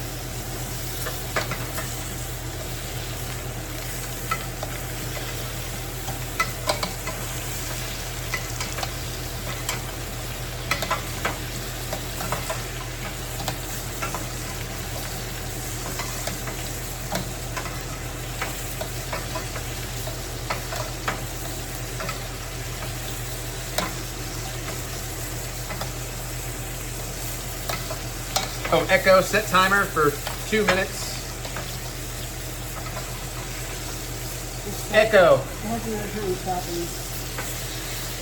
Echo, dismiss. Echo, stop. Echo, set timer for 2 minutes. Almost ready for maybe one more blast. Actually, it's probably ready for a tasting.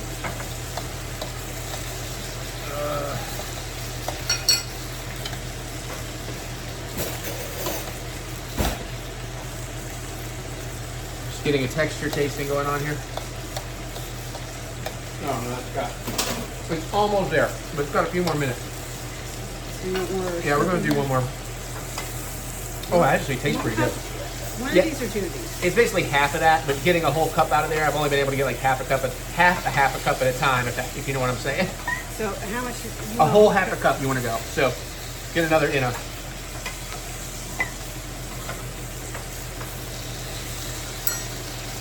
now we're at 4 cups. I thought we were there already.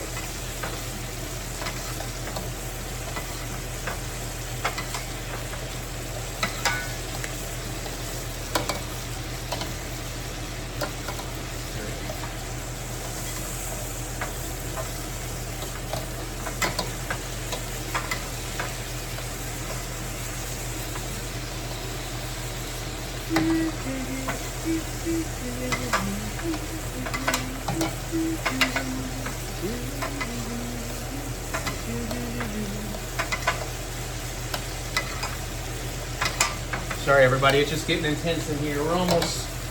We're so close.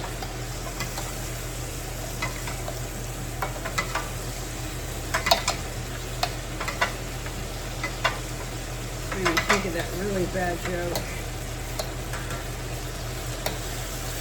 How is filling in the blank like sex?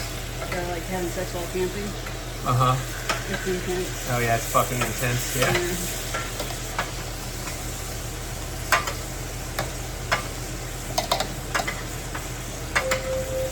Echo, dismiss.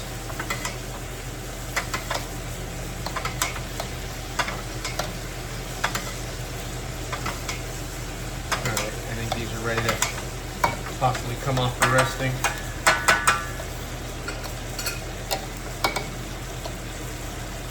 I'm gonna come behind you with a hot pan.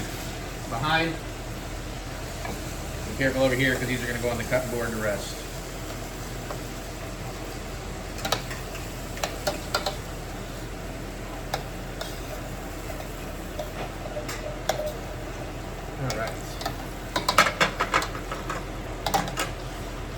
Check my asparagus.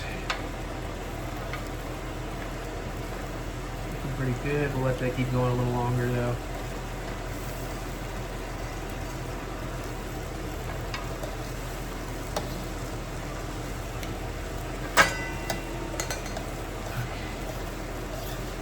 Let's see if it needs another ladle or we're good to go. Oh, Echo, set timer 10 minutes. Thank you.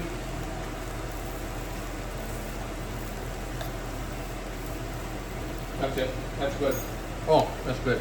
I'll have to figure out what I do next. If I change the heat. I know butter and cheese and stuff goes in.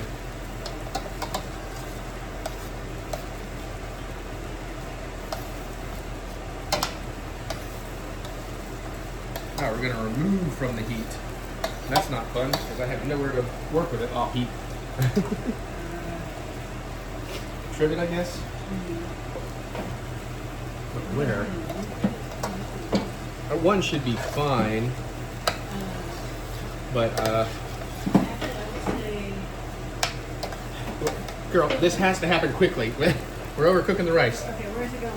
I don't know. That's. I can't really. I guess I can. Well. I know. I didn't plan for coming off heat. Okay. Yeah, that's fine. I'll deal with that. Just make me space to get this off the heat. Thank you. That's what I was gonna do. You want to turn that burner off for me? Okay. I got it actually. Never mind. Sorry. Okay. Bring me that 4 things of butter. The half stick of butter. Yeah. Just plop that in here, and then that bowl of cheese back there. Yeah, go ahead. I'll do it. But, the mushrooms. I need to get the mushrooms. Okay, get that out of my way. Mushrooms first.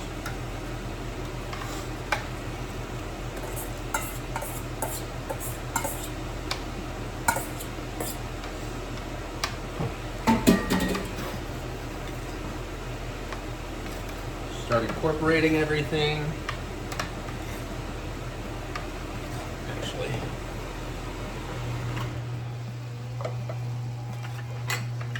Oop, oh shit.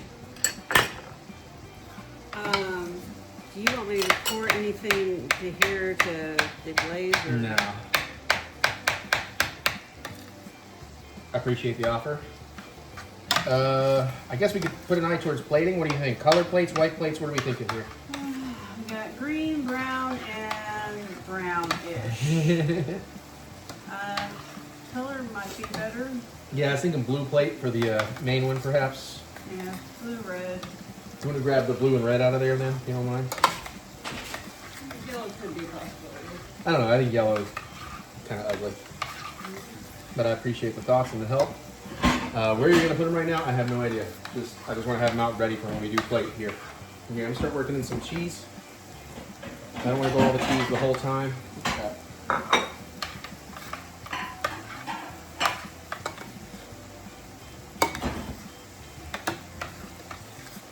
just set it on top of the air fryer. All right, that works. Oh, this is running hard.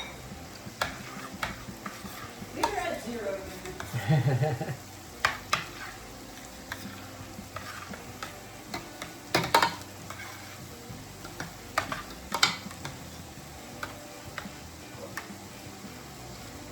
I guess next time they go on sale, I should get one for downstairs so one can live up here for just for when you cook. Yeah, pretty much. Also, once it gets to the open window season, it'll probably come in handy. Yeah, that for sure. Okay. I think we have a pretty good mushroom risotto. Yay! Alright, so that's 6 minutes on your resting timer. Well, it's at 5 to 10, so by the time we actually, get our shots and everything, you know what I'm saying? Alright. So I guess we can actually start plating this up. Okay, well, you plate one of these. Oh, Or do you need me to help plating? I guess I can go.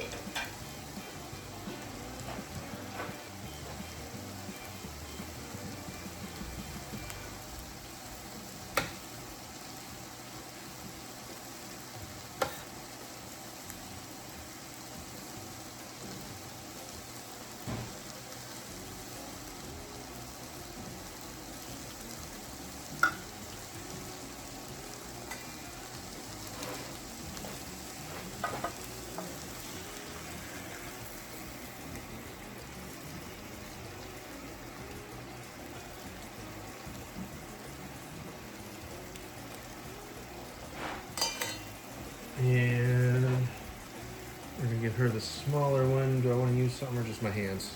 Okay. Look at that plate.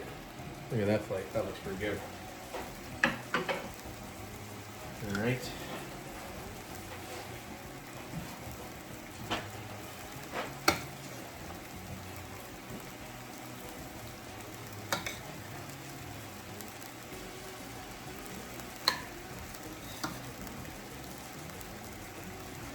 I want a big boy plate of the risotto. Oh god, that's a lot of risotto.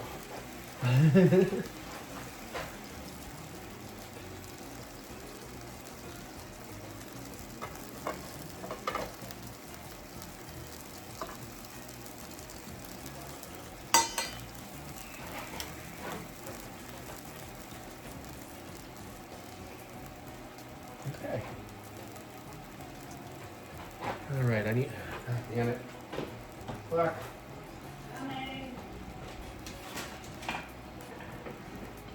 Don't fall into my plate. These need to go in the recycle, yes? What? Don't worry about. Yeah, don't. Honey, you're fine. It was just more. That was more of a fuck of. I don't have a place to put that easily.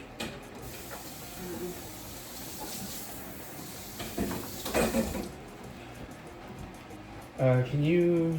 Oh shit! I literally would have preferred. Okay, go ahead. You're almost done now. All right, guys. Let's get you some close-ups. Oh yeah. Oh yeah.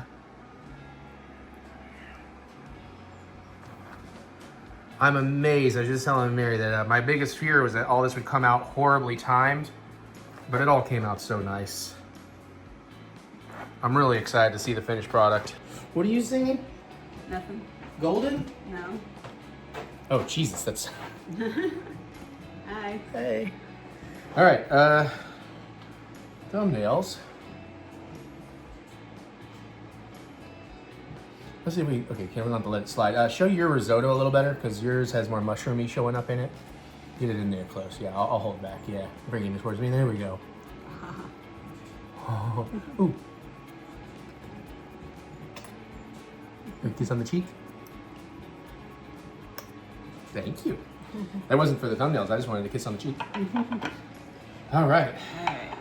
I got forks. Here's your knife.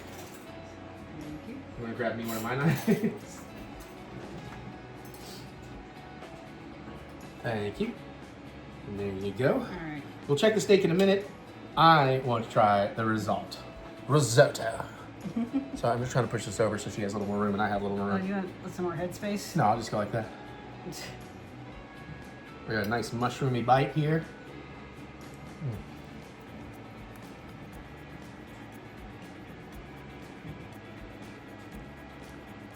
For a first attempt, pretty good. Yeah. Echo, dismissed. Although it got cold fast. Yeah, really good. That's why they say serve it immediately. Okay, I think I could have gone just a tiny bit longer. It's not undercooked, but it could have gone just a hair longer. The mushroom flavor in here is excellent. Yeah. Garlic and shallots is good. Could use more cheese, Yeah. but I always want more Parmesan. And help yourself. There's plenty left over there. Oh. I don't. Mushroom overboard. No, it's going in my mouth. I made a risotto. Yay! And honestly, it's not that hard, Just time but consuming. it's time consuming. Yeah, man, that's really good. And like a pretty nice mix of shrooms too. Wow. All right, I'm cutting to my steak. Ooh, it feels a little tough. I might have gone over on these.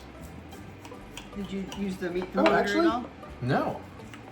That's from the edge.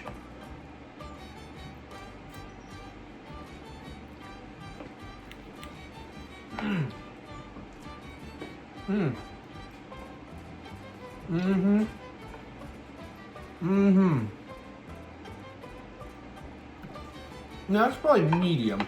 I was going for a mid-rare, so I didn't go a little harder than I wanted, but that's juicy, salty, peppery, buttery.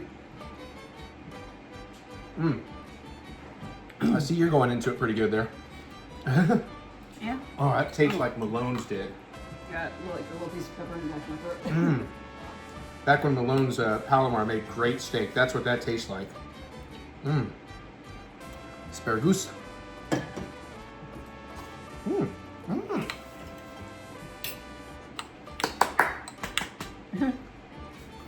That's a baller fucking meal right there. Yeah, asparagus is perfectly seasoned and tender. This is definitely not something you want to have if you don't like pepper and salt. But then the creaminess of the risotto. I must say this is the crusting on the steak is a little on the upper end for me. I like it, but if you did much more, I'd be like, dude. You know, I totally forgot a step, the last step in the risotto. The wine? No, a little sea salt, a little black pepper. Oh. Honestly, not missing it. I might try that in the future, but I like how it is, especially because honestly, I probably saved it because if this was also salty and peppery, then it would just be too much salt and pepper. Like this really does push it, even for me. Like, but I wanted that. But being able to come to this more creamy, more delicate rice to kind of undercut the salt and pepper. Yeah. A bit of a palate cleanse. Only thing missing, glass of red wine, which I'm gonna do.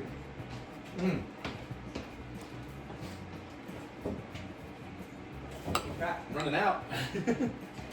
I saw you eat off my plate. My classic, my favorite. Right there. All right. You don't need to pour a bottle of wine. Plus, I want to keep eating. All right, that's that. We got to do a whole bunch more vlog. We'll see you in a minute. All right, junk food taste test time. The last one? I don't know if I'll find anything for the last other vlog. Because we're pretty light here. We only have 1 savory and 2 sweets. One of which I don't even want to try, but I will. Also, the savory, we're not entirely sure if we haven't done this before. I don't think we have. Unfortunately, I do not keep a database of these things. But we have a potato chip. They should be good regardless. Bacon grilled cheese. Smoky bacon and cheese. Are we gonna go for a cheddar or an American? Should be American for a grilled cheese. It's the best cheese for grilled cheese. No. The other cheeses are great, but Okay. I just know some guys that says do us a flavor winner. We may have actually tried this before. that's what I was thinking. Yeah. Well, you know I what? just now saw that. We'll do it again because we got nothing else. I'm hungry. Yeah, me too. We got. didn't have lunch. It's gonna take a while to make dinner.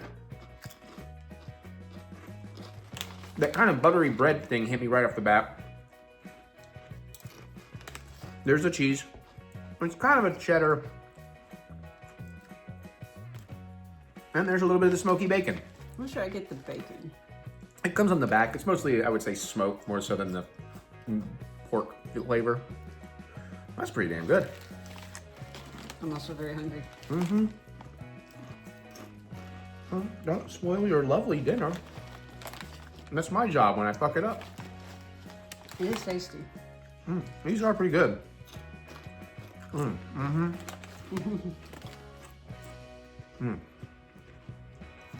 All right. Yeah. Hurry, take them away. We probably thought something else should win. I think it was like Korean barbecue I thought should win. But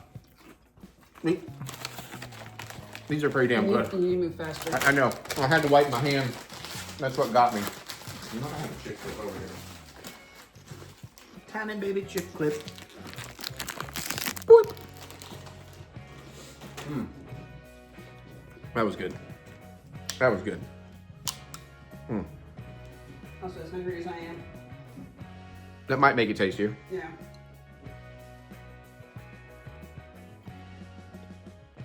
All right, I guess we'll save the worst for last. That way, you know, we'll make everything else vomitous. So again, this is the Valentine's special. So I wanted to get my sweetie some kisses.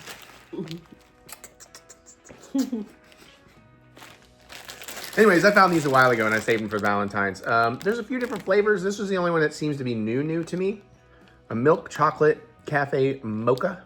Why is it spelled M-O-K-E? I mean K-A. I'm looking at it backwards. I think that is just a Yes. variation. Cafe mocha. Weird. So a sweet pairing of coffee and chocolate. We like that. Yep. Oh, you smell the coffee right out there. I mean, it's not super strong, but I definitely smell the coffee in there.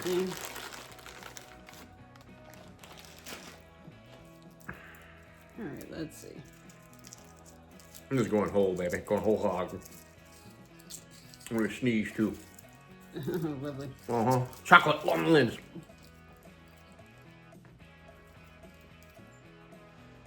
They might be hard to see, but there is filling in there.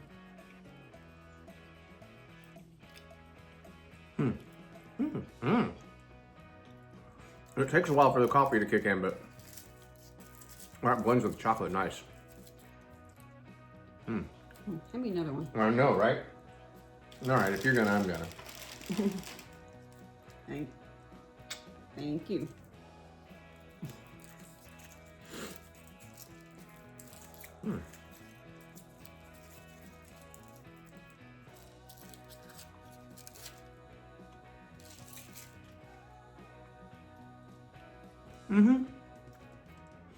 They're very good. They taste like a Hershey Kiss with a nice little bit of coffeeness in there. They're not rocking my world though. I'm not like, oh my God, I must always have these around. What you thinking? They're good. Don't name them around all the time, but if you gave me a choice between this and a standard kiss, I would take this.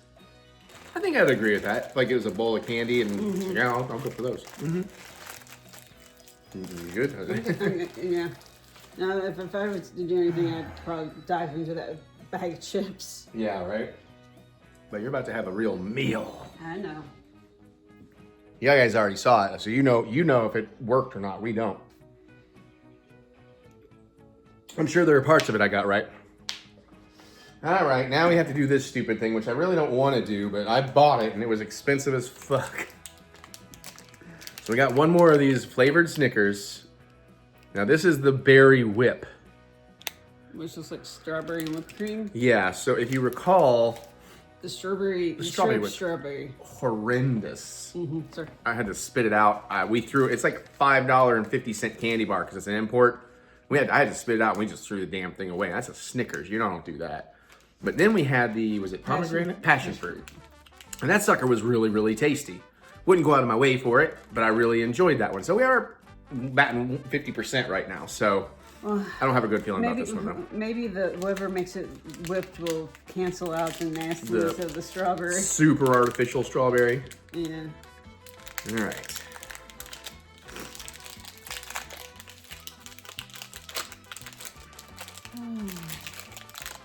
We can smell the strawberry a little bit. Look at the other car taking it. Yeah, no, so I've been watching slow all the there. cars take it so slow.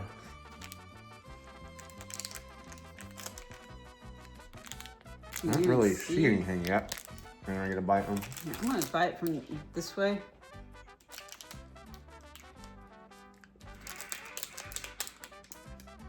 You still can't really see anything.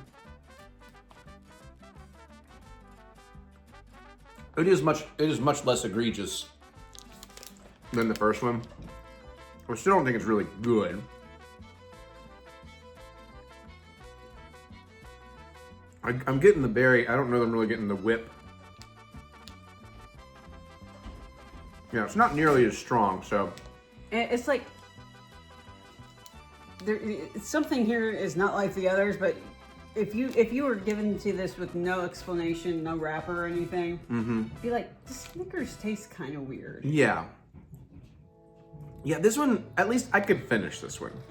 Not right now. Not right now. Yeah. I don't even need a sugar bite on that. Well, like I said, if this was a standard Snickers, if it was a buck, honestly, I'd probably toss it and just eat better candy. But since this was like over $5 and it's not really offending me, I may finish this puppy off. All right, well that's good. That's better than, because that first one was just ass. It was. All right, well, there you go. There's junk food taste test. Yay. Oh, toodles. Bye. All right, so we're actually on our Disney trip right now, but I wanted to give you all just a future us, not us. We're still at home stressing and worrying about the snow and ice coming in. So let's just do a quick rundown. Assuming we get everywhere we're supposed to get and get there on time. Now, because of some of the things we moved around, Mary and I will start in Epcot. Hopefully Mary will join me or else she burns a ticket. Although that could come in handy accidentally.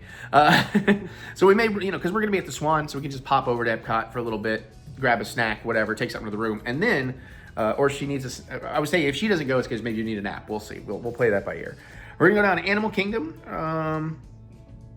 Probably get there around like 3-ish. I guess we might need to get there at 2-ish. We got a currently lightning lane. Some of these will get pushed around or whatever, and we may utilize that you can go 2 hours later thing because I couldn't get the slot I want.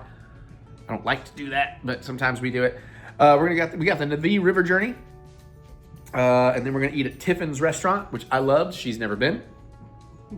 She's gonna go to the Zootopia Better Zootgether show. And we have our flight of passage booked for closer to sundown. And Mary's gonna go on Dinosaur because we're there just before they end it. I've been on it. I didn't love it. I'm not doing it again. I will probably do it when it's Indiana Jones just because I'll want to do that once, but hopefully it's less herky-jerky and maybe the drop isn't as bad. Thursday, we have nothing. Well, actually, that's not true. So we're going down to Disney Springs. Mary's getting Goodians. We might, if we get there early enough, take her by Eat, the Indian place, try some things. But we're definitely eating at Raglan Road at 4 o'clock. That's going to be awesome. Then after that, we're heading over to Epcot for that evening. Mary's got a Guardians of the Galaxy Cosmic Rewind. We currently have a Via Napoli restaurant on there. We may end up canceling that because we also... No, that's the one we want. Is this an after hours or extended hours? That is the after hours. You think I on actually Thursday. need a lightning lane on the For after- Guardians. Well, I'm getting you a guaranteed Guardians. Okay. And then during after hours, you can get on there easier Okay. and do it some more while I do whatever. I just wanted to guarantee you one anytime I could. I've never been through the actual queue, and I was like, oh, it's empty enough. I may actually do the regular queue. Yeah. Just to see what the hell it's like. Yeah, well, I mean, go on it twice. Use the lightning lane, then go again. Yeah, we'll do Via Napoli. Depending on what we get there, I might run pizza back to the room while she's doing Guardians. That would actually be a good thing. And that's what we're doing because we have the after hours at Epcot that night. So we're not really relying on lightning lanes or whatever. Friday, loading. We're gonna start, looks like in the Magic Kingdom. We got Mary on the Seven Dwarfs Mine Train. I don't know that I wanna. Mary's gonna do the Adventures of Winnie the Pooh for the first time. It's cute. We got a Pirates of the Caribbean that should time just right. We can go to it after her first Beacon Barrel, or we can go to it right before. And we got a Haunted Mansion. How long is a year visit inside Beacon Barrel? 45. Okay. And they're pretty tight on it. So, 2 drinks, 45. Okay. And you can try some food, because some of the food, I love the dips over there. And then after that, we head over to Epcot some more. Got Mary at Guardians of the Galaxy. We're gonna take her to Geo82. And this was the time that we have Via Napoli, but we may cancel it because in our hotel, we have kimonos, which Kimono. since I took away the Asian hibachi at Epcot, because I had to move some stuff around to get Le Cellier back in there, I thought, well, this way she can still have Japanese food. So we'll probably cut that Via Napoli, and then we'll just actually go enjoy. And that way she can get some good karaoke in, because we can't stay up all night, because on the 31st, I think we've talked about this, but we did procure our VIP tour for Epic Universe. And of course we have our tickets, so we're gonna spend all day at Epic Universe. We'll go on the tour, and then we're gonna use our things as Express Pass the rest of the night, and utilize the 10% off merchandise while we can. Yes. Also, that also means we got to get our asses in gear that morning, because last time we were late for one of those, it was bad. Yeah, well, it's probably going to be one of those where I'll go ahead and shower and stuff the night before. We'll make it work. Plus, we're going to have some sushi. I can eat light. That'll help with things. Sunday, we have to hotel transfer, so that's another thing. At least we won't be out too late. We'll stay at Epic till the end of it, but because they close at 10. The weather's going to be really cold. It's going to be weird. But we're going to start off over there. We have an Ohana breakfast, so we can finally do the character dining breakfast, because we're staying at the Polynesian for the back half of this. Then we go out to Hollywood Studios for a little bit, where we have Mickey and Minnie's Runaway Railroad, of course. We got a Rise of Resistance. We got a Star Tours. We got Oga's at 3. Is that like the first time I get to Oga's? No, we have a Hollywood After Dark the first night we're there, so I'll get to Oga's earlier. Oga's at 3, and then we might finally do Toy Story Mania. We got that on the list. Then we're going to pop back over. Vacation stuff. Okay, then we're going to pop back over. Oh, okay. We're going to pop back over to the resort, and we have Ohana dinner if we want it. We can always cancel some of this stuff. But the idea there is taking a room break right after that, basically doing a quick dinner, but being like, bring on the noodles, bring on the noodles. To-go boxes, please. And put those fucking Ohana noodles in our room, because they're awesome. Yeah. Then we head over to Magic Kingdom. I believe we're doing the after hours that night, but we do have one of the latest Beacon Barrel reservations you can get. I don't know if they do Beacon Barrel at after hours, but we have like an 8:45. So, we get out of there at 9:30. Feel pretty good for a few hours. Monday, February 2nd. Oh, yeah. I was thinking something else. We've got a big old Epcot start to the day, because we're going to start off with La Creperie, which gets us our Festivals of the Art Broadway show tickets. We're going to do Living with the Land. We got Mary at Guardians of the Galaxy. We got Test Track. I am tentatively booked to do it. We'll see if I can. We got a Soarin' Around the World. Then at 3:15, we got a Le Cellier Steakhouse lunch. That was how I was able to move that around. Can't take forever, though, because our Broadway concert's at 5:30. And that's the Canadian one. That everybody raves about. Then we head over to Magic Kingdom. Maybe this was the after hours, because that's also just a Beacon Barrel at 8:45. Okay, and then Tuesday. Oh my God, there's nothing. Gee, I wonder why. There's nothing, because we're going back to Epic Universe. We're gonna spend the whole day there. I could get Express Pass. I don't know if we're gonna, because we might. I think we're gonna be there mostly to vibe. Yeah, and like shop and eat, and I think we can at least get on Monsters and maybe something else later at night. We can get on something. Monsters we can get on multiple times, and some other things we might be able to get on quickly at night if we want. The other thing that we're kind of hoping for is that it's Tuesday at the beginning of February. It's Very going cold. to be cold. I don't think the locals are going to be there, and it's the holidays are over with. It's not spring break time yet. No, it's just cheer competition. Super Bowl, President's Day coming up, Valentine's. Why would people be going to Disney for Super Bowl? You would be surprised, because that's where the football players go when they win. But they haven't played yet. I don't know, man. I don't know. I just know it affects stuff. I don't know why. I'm almost done here. Can I finish? Can I finish? Now you know what it's like to be me. Ooh. Oh, it's kind of nice, isn't it? And back to beans now. And on Wednesday, we have a very early Ohana breakfast, just to make sure if we wanted to cancel one of those.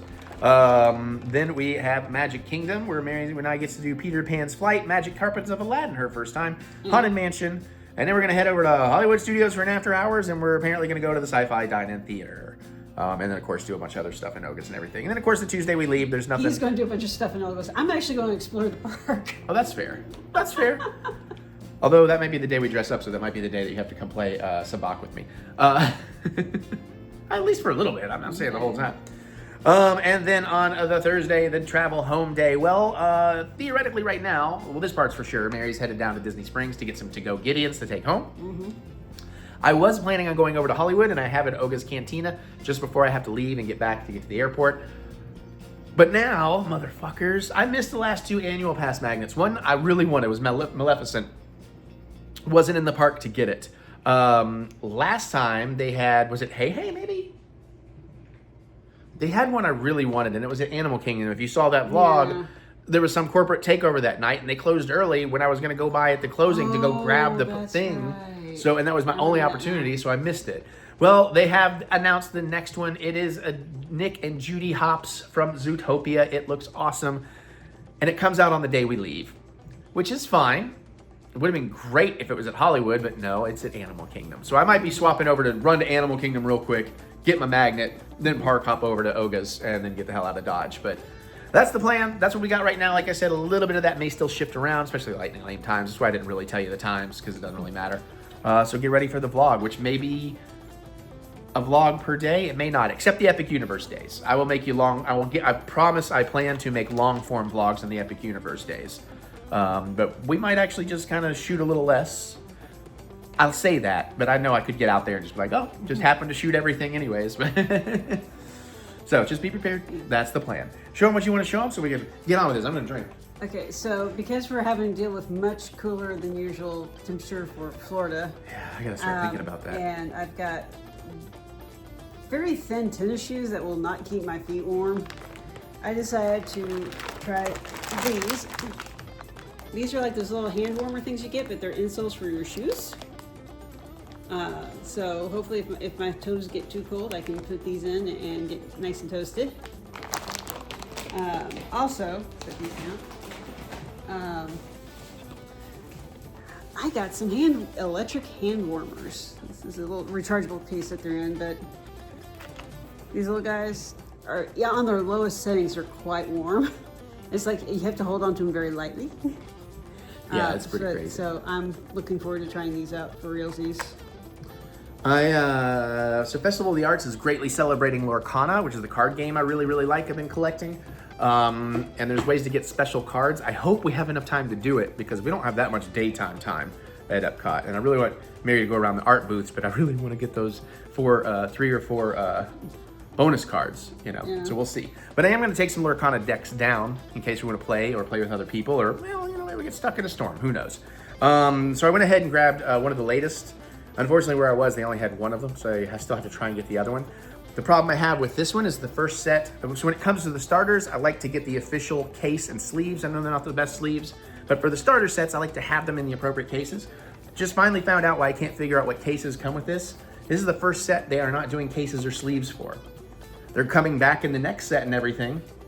Okay. So that really fucks me over. Like I have every single starter set in the appropriate sleeve and case that came with that, you know, when it came. So that really bums me out. I was like, well, what the fuck? My whole collection is gonna look weird. You know, like it's like when you're getting like a series of movies and that one spine is just wildly different from everything else that matches. It's that situation. I'm like, what the fuck, dude? Your poor OCD. Yeah, right. But I think a lot of people can relate to that, like movies or books on a shelf. Like you got a series of books, but why they're all red covers except this one is purple. Why? You know. And then because I did have the thought, maybe we should tell them what the weather is currently going to be. I can do it. Since I did have the thought that it's probably going to be chilly and I'm going to want to be filming, you know, holding the camera like this, my hands might get cold. So I got these, and that way then I can, you know.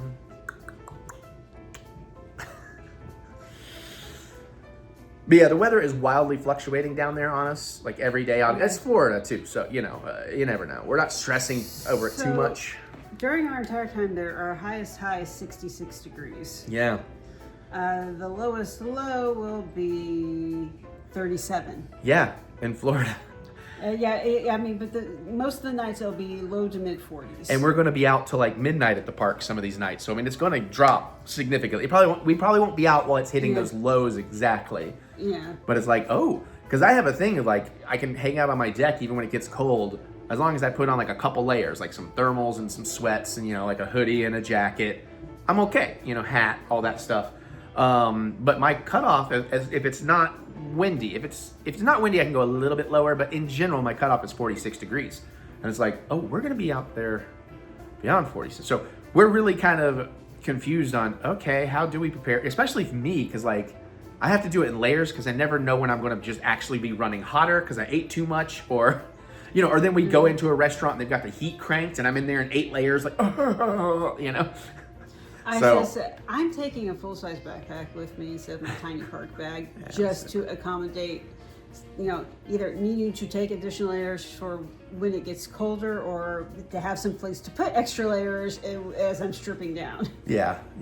I'm sticking with what I got, but I'll do what I can do. At least we're doing room breaks pretty much every day, so the heavier stuff we can put on before we go back out for the evening. Yeah, the Epic Except the Universe Epic Universe, yeah. Which it also might be very much raining the whole time. Who knows? I also got shoe these rain boot cover thingies, so like if it does rain, my shoes will stay dry, and it basically goes up to just below my knees. So, because I'm sitting here going like, what shoes when it's 80-something degrees or more outside? Not a problem. 60 or lower, that's going to be a problem. Yeah, I'm just going to deal with it because I don't have time to. I never got around to trying and see if I like her things. So now we don't have time, especially with shipping. It would have taken 5 minutes. It would have taken 5 minutes. How often do you rabbit hole for 5 minutes or more? But rabbit holing is self-care, and self-care is important. The more you know. How many times were you rabbit holing something negative? Well, I can't help that. That's the algorithms. I got to keep up with what's going on in the world so I can be like, can y'all just... Let me be selfish. Can y'all just hold off till March when I'm retired from YouTube so I can focus on helping shit a little bit more? Okay, we're not going to get political here, okay? We're not what? We're not getting political. No. It's because we are political people. I'm watching the news. I'm sitting here going like, can I say the thing that I said to you the other night? Can we be involved in 2 things at once? Yeah, let's just not. Okay. We don't want to, because again, keep in mind, we are political people. We want this channel to be an escapism, so that's why we don't talk about that stuff, as best we can. I think, what I will say is, I think you all know that we love people. We love all people of all kinds of people. All kinds of people have their good people, their assholes. We don't like assholes. We don't suffer fools. But outside of that, we love people. We love varying experiences. We love the world. We want everybody to find happiness and joy and love, and that's what everybody's looking for.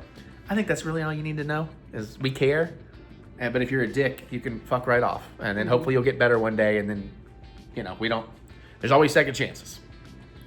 Within reason. There's some extremities that, certain the top of the list couple of like jailable or even executable offenses. Sure, no, there's not second chances on some of that shit. But anyways, that's it. That's as close as we're getting to politics. Especially on this Disney section. Mm-hmm. It's political enough, isn't it? Oh boy!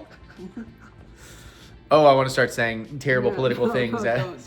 Everybody's always telling me I have the biggest ears.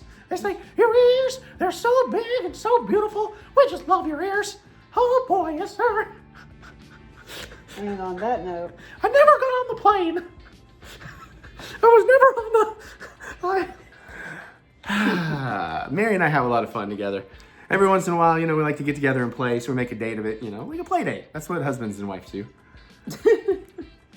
You know what? That joke was probably better than most of the movie we're about to talk about.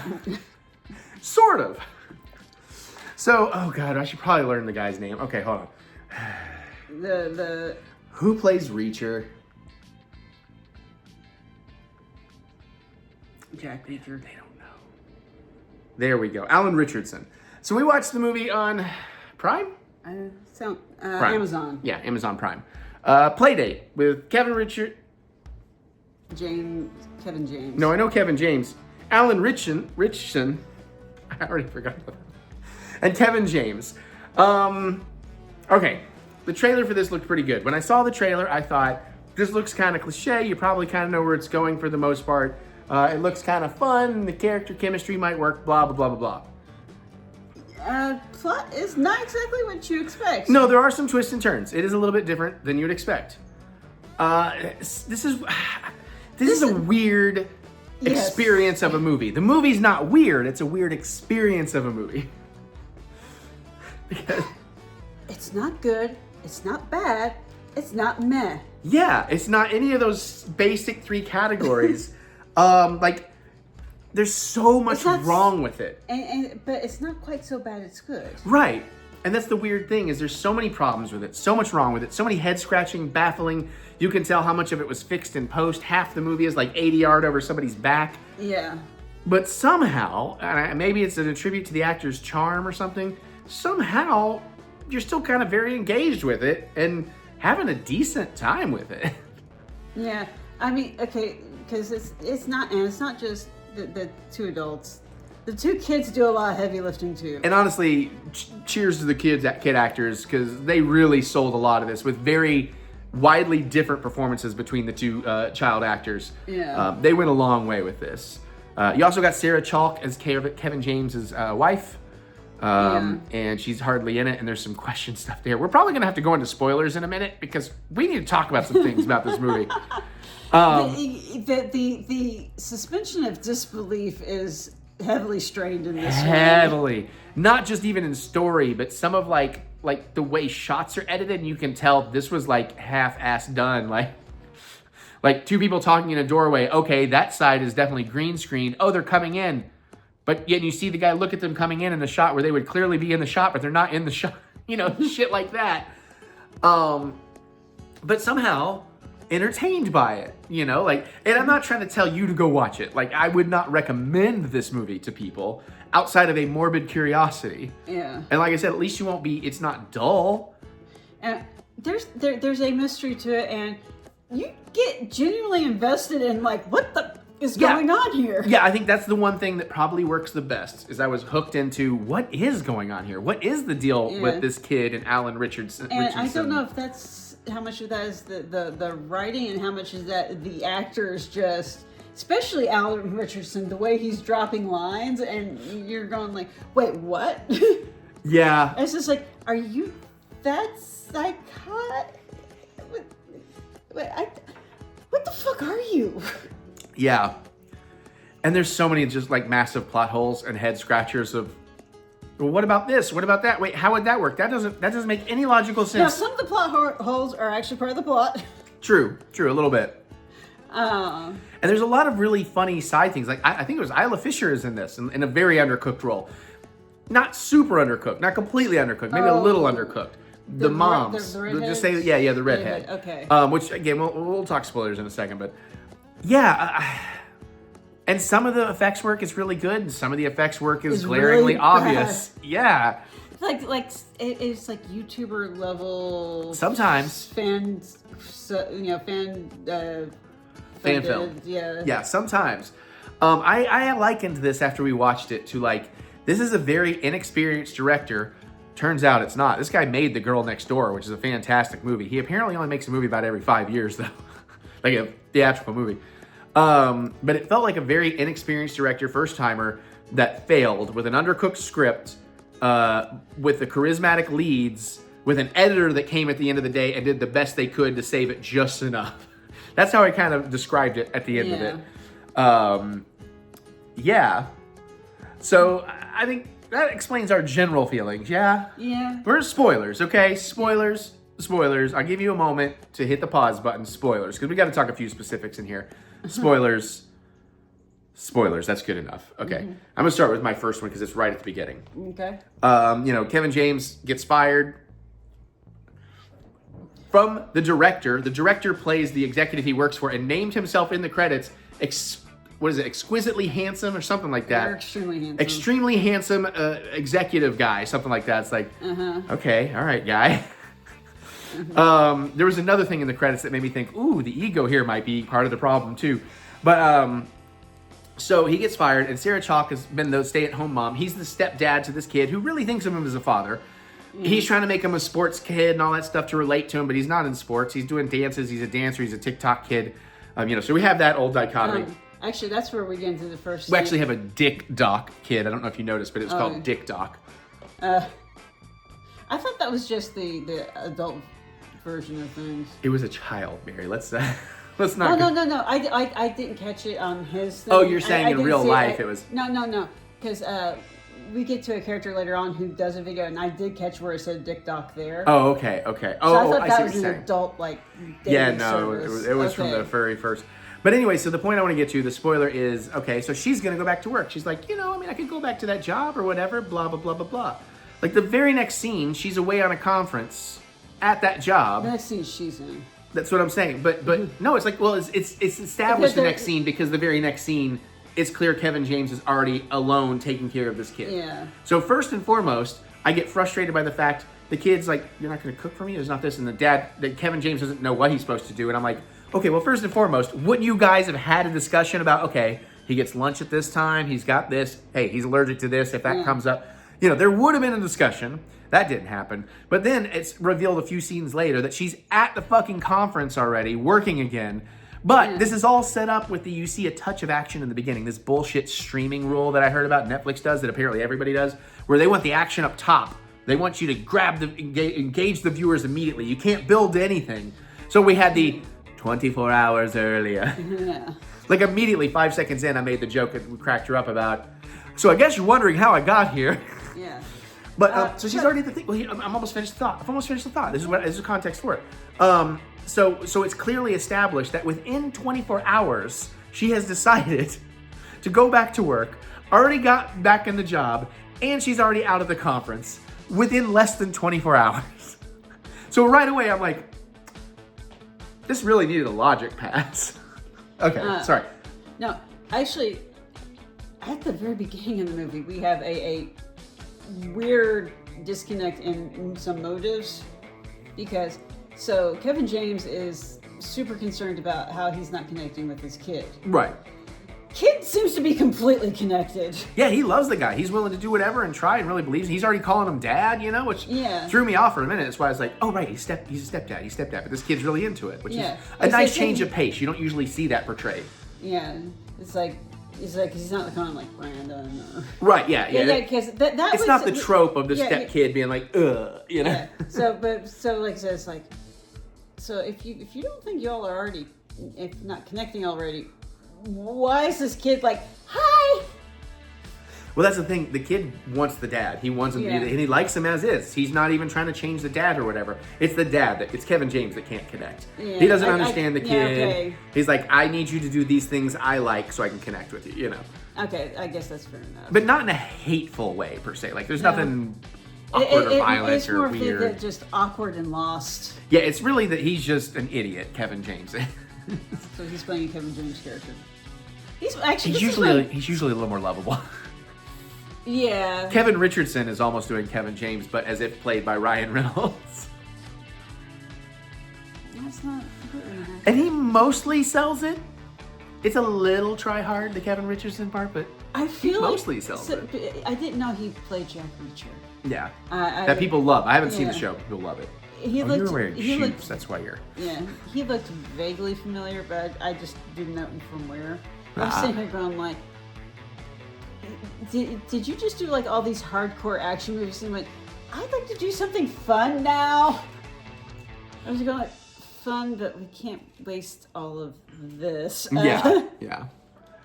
Are you having fun down there? Yeah, I'm having fun down there. So the bad guys, completely forgettable. Until you get to the very, very end, and you have a very famous, awesome guy show up so briefly, but my God, he's so good in it.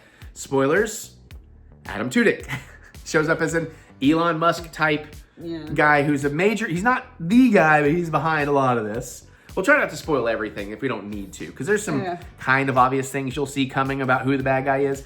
But the whole thing is with the kid that is supposedly Reacher's son. Yeah, CJ. Yeah, CJ. But they do some great stuff with that. And there is a thing in the middle of the movie. You get Stephen Root as his abandoned, the dad that abandoned Reacher as a child. Yeah. And he's great in it. And there's this one moment, isn't there? There's this one moment in there where I literally said, just the Stephen Root character. Yeah, it's the very end of the scene. Yeah, like, god damn, why did you waste such fantastic acting on this movie? Because there's like an Oscar performance moment from him in there. I think that goes back to something that you said after the end of the movie, was that this may have been meant to be an R-rated film. It definitely was. I can tell you why, but go ahead. I feel like if it's an R-rated film, you actually have more breadth of. You can have all the comedy and stuff, but you can also drop a few serious things as well.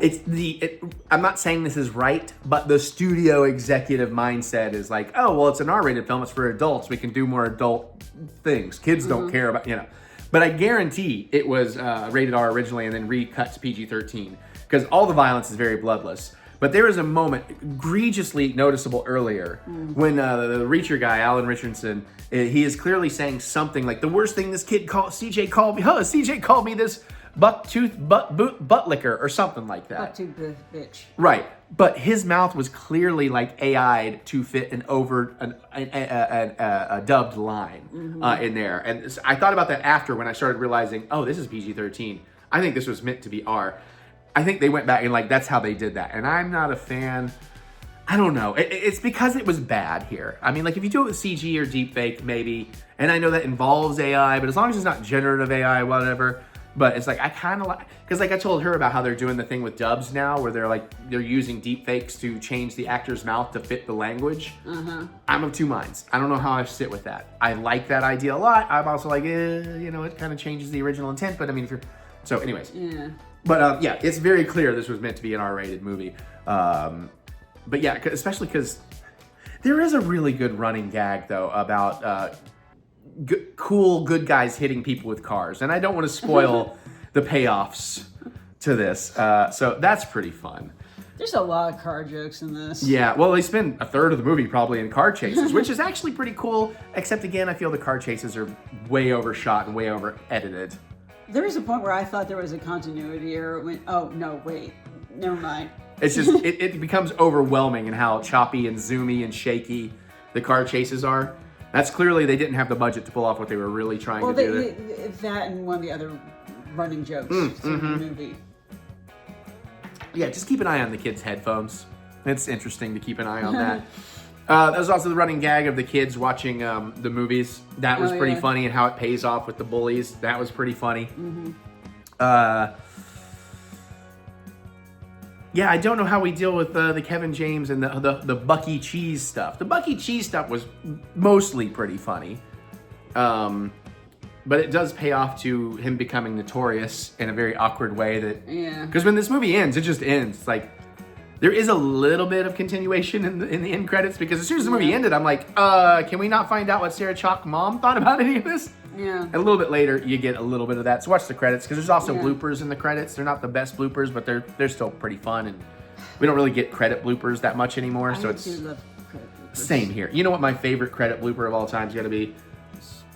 I think we've talked about it. It is. We've talked about this probably. Rush Hour. I don't know if it was part 1 or part 2. I think it was part 1. There's a scene when like they accidentally knock a bad guy out a window, or he jumps out of whatever, and there's this great ad-lib outtake where Chris Tucker breaks Jackie Chan because completely in character, the stunt happens, the guy falls, and Chris Tucker's like, "Damn, he ain't gonna be in the sequel." I was like, that's like the best fucking best outtake I've ever seen. I think that may be the same one where Chris Tucker's cell phone rings and he has it on him, and Jackie comes in and says, "You're wasting our film!" It is the same. I love you. We're awesome. You're so fucking cool.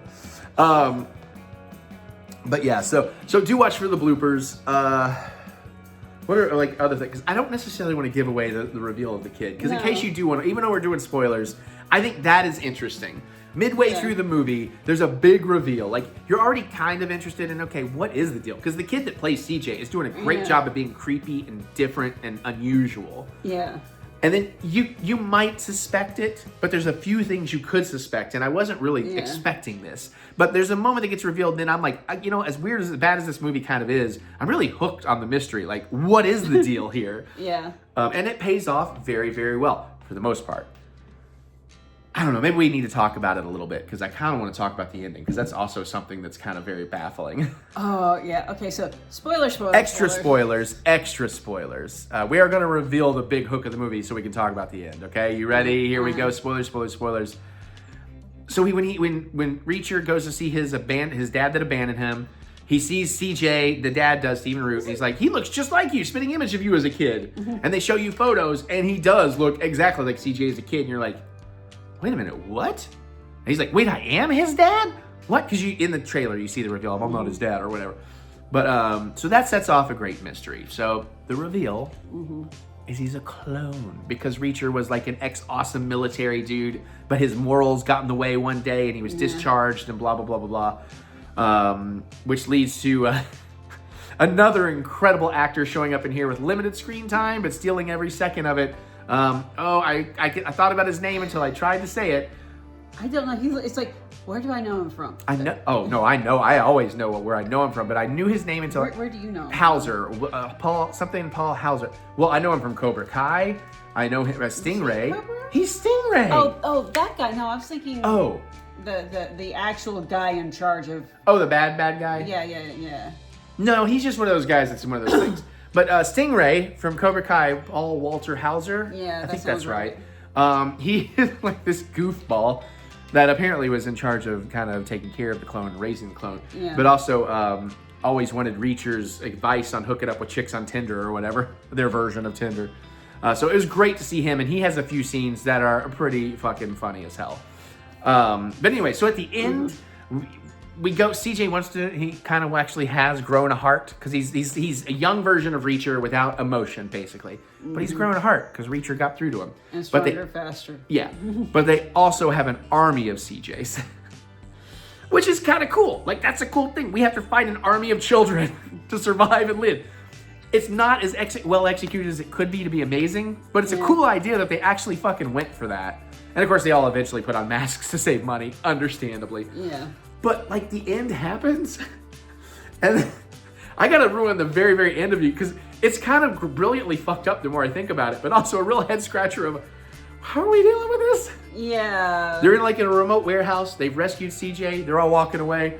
And I don't even know if they say something about the kids, like, what are we going to do about that or whatever, but... Oh, yeah, Kevin James said, what are we going to do with all those little tiny murder machines or whatever? And Richardson pulls out a fucking remote and boom, blows up the whole fucking building. We have cool guys walk away from the explosion, and we're over here like, they may have been clones and murderous clones, but that was like 50 fucking children you just gleefully blew up. What the fuck? So that's the kind of experience of this movie. Like, what the fuck? But like happily, like, what? This could have been great for drunken movie night. And you know there's something to a movie. Like, we're not, it was just weird. Usually if we go this long, we either love it or we hate it. But we've gone this long saying it's a bad movie. But we enjoyed it somehow. Actually, here's the thing. If we watch this drunken movie night, we've been so distracted that we would have missed all the mystery. That's true. We would not have been engaged with it as much. Yeah. And this requires a certain amount of engagement. Unless we do the new version. I got a new card game coming that I'm really excited to play with. It's a movie-based drinking card game. Or, you know, I don't know. We'll tell you about that when we find it. But listen, Playdate, in a nutshell. It's, if you got Prime, you can watch it. We don't necessarily recommend you watch it, but we also kind of recommend you watch it. Because it's one of the most baffling movies. Yeah, and if you're looking for a relatively short, dumb, fun movie, yeah, there you go. Yeah, I think it's like 94 minutes or something. It was an hour 46. No. It was in 130 something because we kept rejecting 140s because I was looking for a 90-minute something. Oh. It might have been 124, but I think it was 134, an hour and 34. Anyways, yeah. Mm.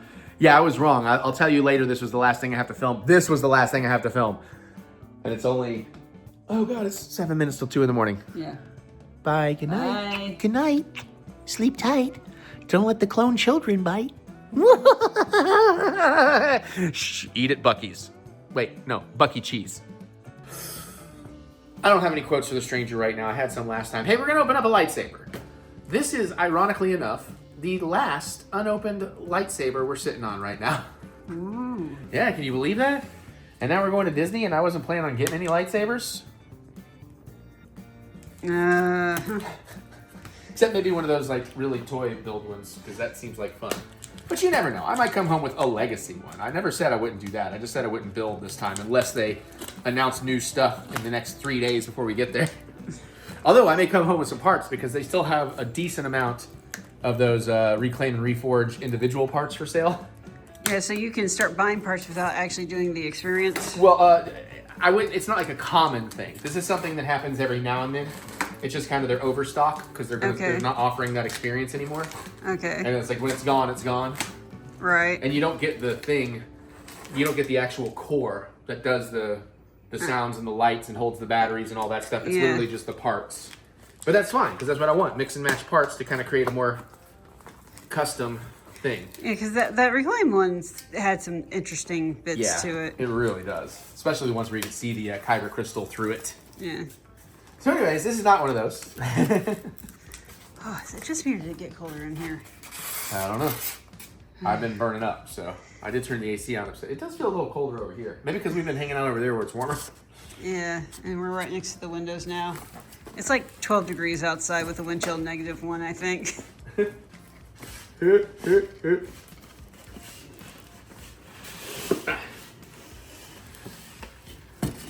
right. All right.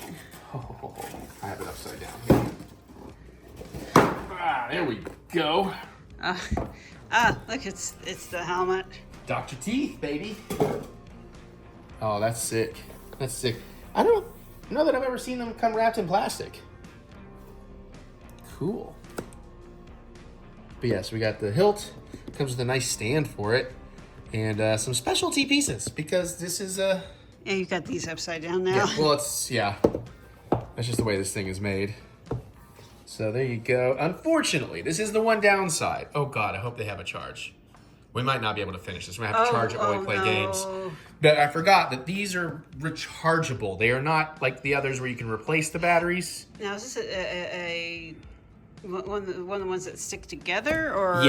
Yeah, because like Kamir in the Acolyte, the Stranger. If you haven't seen it, I can't remember. I'm talking to them though. If you haven't seen it, he's a Sith. Sith are tricky. You'll see in a bit.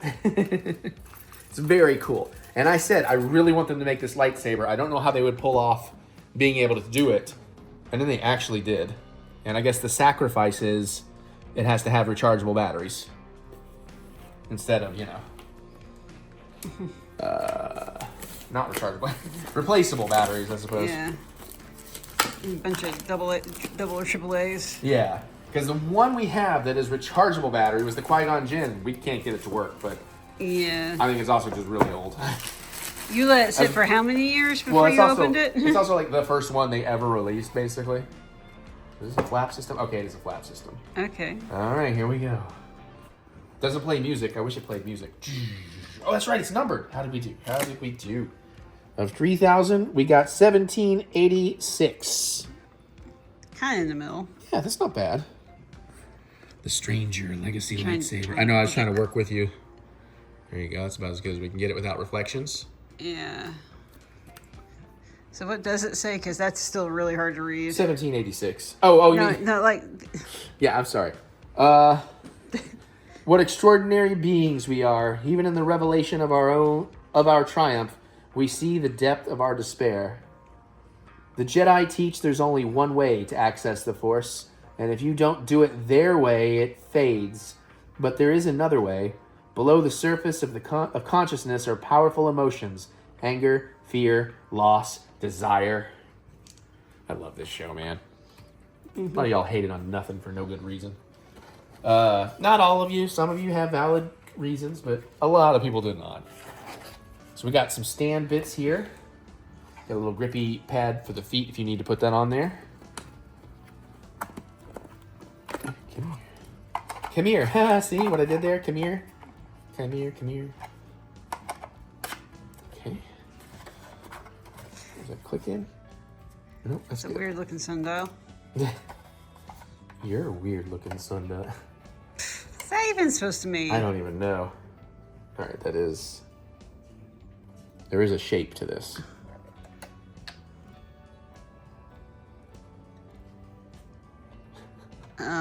You want me to There take we go. There we okay. go. Maybe.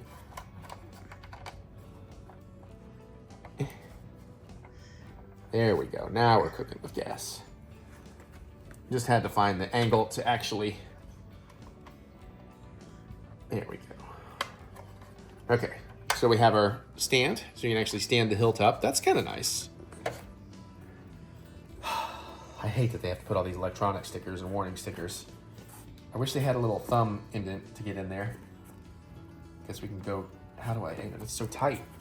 That's what he said. Oh, it's heavy too. Got a little protective foam in there. Ooh. Oh, and it has the dangler, the ball smasher, but it also has the Comtech clip. I kind of want to undo it, but I also don't want to undo it yet. Oh, it actually has a button to turn on and off too, so that's nice. I do wonder how you'll turn on the other one. There's not a button down there. I can feel it twisting, but I'm gonna be careful. You want to actually look I at was the supposed to say I'm instructions? gonna wait and read the instructions. I guess that's how that's supposed to work. Yeah. Doesn't seem very stable. Oh, no, it doesn't. Yeah. All right, now we're gonna get under the foam here. Haha. Blades and charging cables. And a ring that probably has to go on. Oh, it's so cool to get this tiny little Shoto saber blade. It's the only way to get a blade that size right now. Is in this set. I don't even know if they still sell this set. So that is unfortunate because you can't just go buy a replacement backup for that.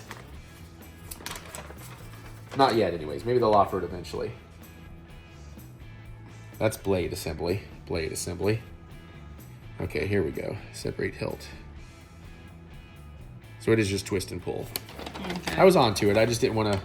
Break it. Yeah. Oh, lordy. And that's how you... What? Battery collection instructions for disposing. Oh, disposing. So that's different. I guess you can probably call in a replacement or something. All right, well, first things first. No idea if this has any charge, but let's start with just the basic. It's kind of... I love that it's kind of almost a reverse Cal Kestis. I also love that it's very slender. Oh, and it does have one of these effects caps that look like the actual inside, but it's still just a protective space. Okay. Oh, these are a little bit different though. They don't have the 3 prongs. Oh, huh. But I'm sure they just still go in the same way. Just got to find where they go in. Maybe. Well, there are instructions on how to install that. Whoa. Ah, my hand! I think I got it installed. Oh man, this is a... Ooh. Okay, that's a problem.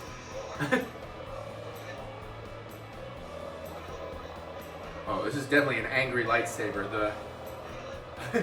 There's no balance to this saber.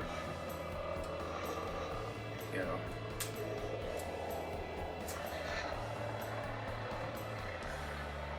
That's weird that sticks out.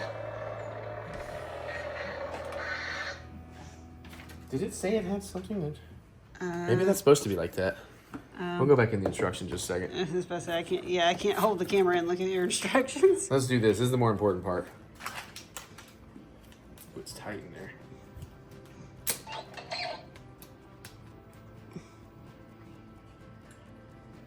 there. How do you... There's no button. You're not the first man. I can't find the button. No, I was almost wondering if they did like a Bluetooth. Oh, I was almost wondering if they did like a Bluetooth thing in here. All right, it's instructions time. Yeah. Because I don't know how to turn that on. Yeah, that's It made a noise though. When you yeah, no, it's it definitely working. There's not a button, or at least I don't see a button. Okay. Yeah, that's what it's supposed to look like. That's fine. Okay. But nowhere does it tell me how you turn on the bottom. Can I take a look at it? One sec. Let me finish. All right. Yeah. Okay. I'm confused. It's pretty. It's cool. Where did you find that? I found the button. Oh my god! It's a secret Sith button. Well, it works too, doesn't it? This way you can battle your child. One saber to rule them all. And now we gotta see. I'm still amused. You're like, where's the button? Boop. Yeah, I know. But that's because you're a Sith. You found it. You were easier in tune. Oh, that feels... Okay, that feels pretty cool.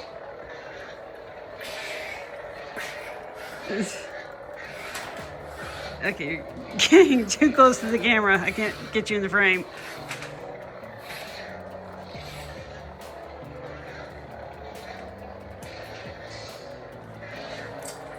This definitely... This definitely balances better with the short saber out.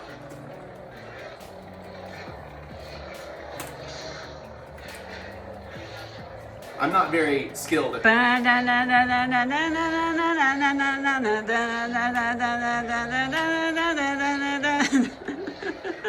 Not really sure what you're doing. I feel like I know that, but I don't know it. You know it. It's Sandstorm. These are very noisy and awesome. I love the sound of this one. But I love its pullback. It's that rumble is it? Yeah. It's like I'm gonna go. I'm here to kill. This is awesome. That one doesn't have the same sound. That's cool though. Yeah, that is freaking sweet, man. Can't do that one-handed apparently. It's a little tight. Yeah. It's like, as the bomb piece is like, no, I'm finally out. I'm not going back in. Yeah, I know, right? Oh my goodness, that is tight. Whew. Like really though, that's really tight. Now, how do I know to line this up? Okay, probably like that. Ah, there we go. Cool. Oh, it's interesting too. It muffles a lot of the sound because the... Yeah.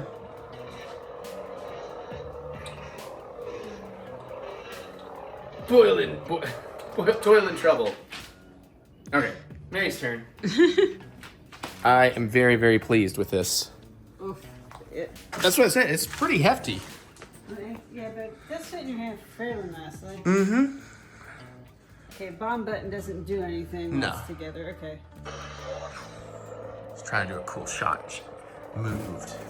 Too many boxes over here. What are you, Balin's skull and Shin Hati? Because it looks orange on camera. Yeah. See, that's one thing though. You got to be aware of your Yeah. hand placement because it will. You want to.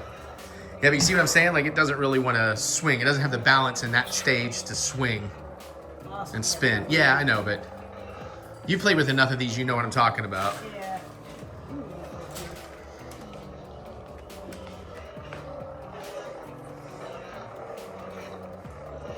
It's doable, but it takes a lot more heft to do it. Yeah. Ooh. Yeah, see?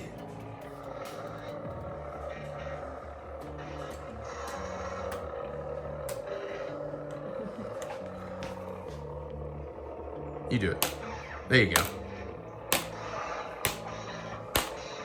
It makes interesting noises. Yeah.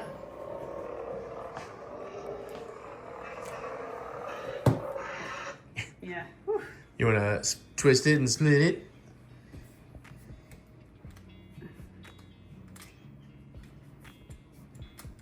Yeah. Okay. Oh man, that is quite the. Change? Yeah. Yeah, because now that saber feels balanced. Yeah, that'll work. You want to set it down? Yeah.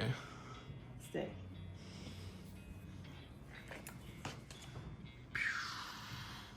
Gorgeous design, too. Oh, your hand!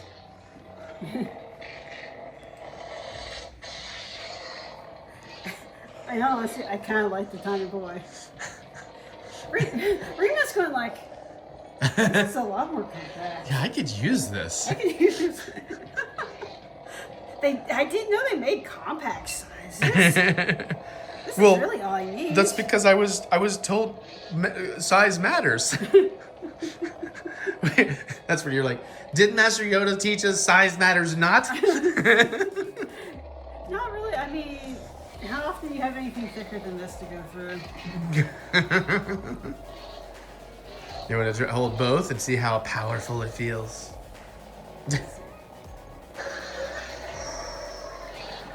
They do make incredible ignition sounds. I see what you mean about being too close. Yeah. No, you fine. I'll back up. You don't have a lot of room the way you're swinging. You should go back where you were. Yeah. I think short side on this side.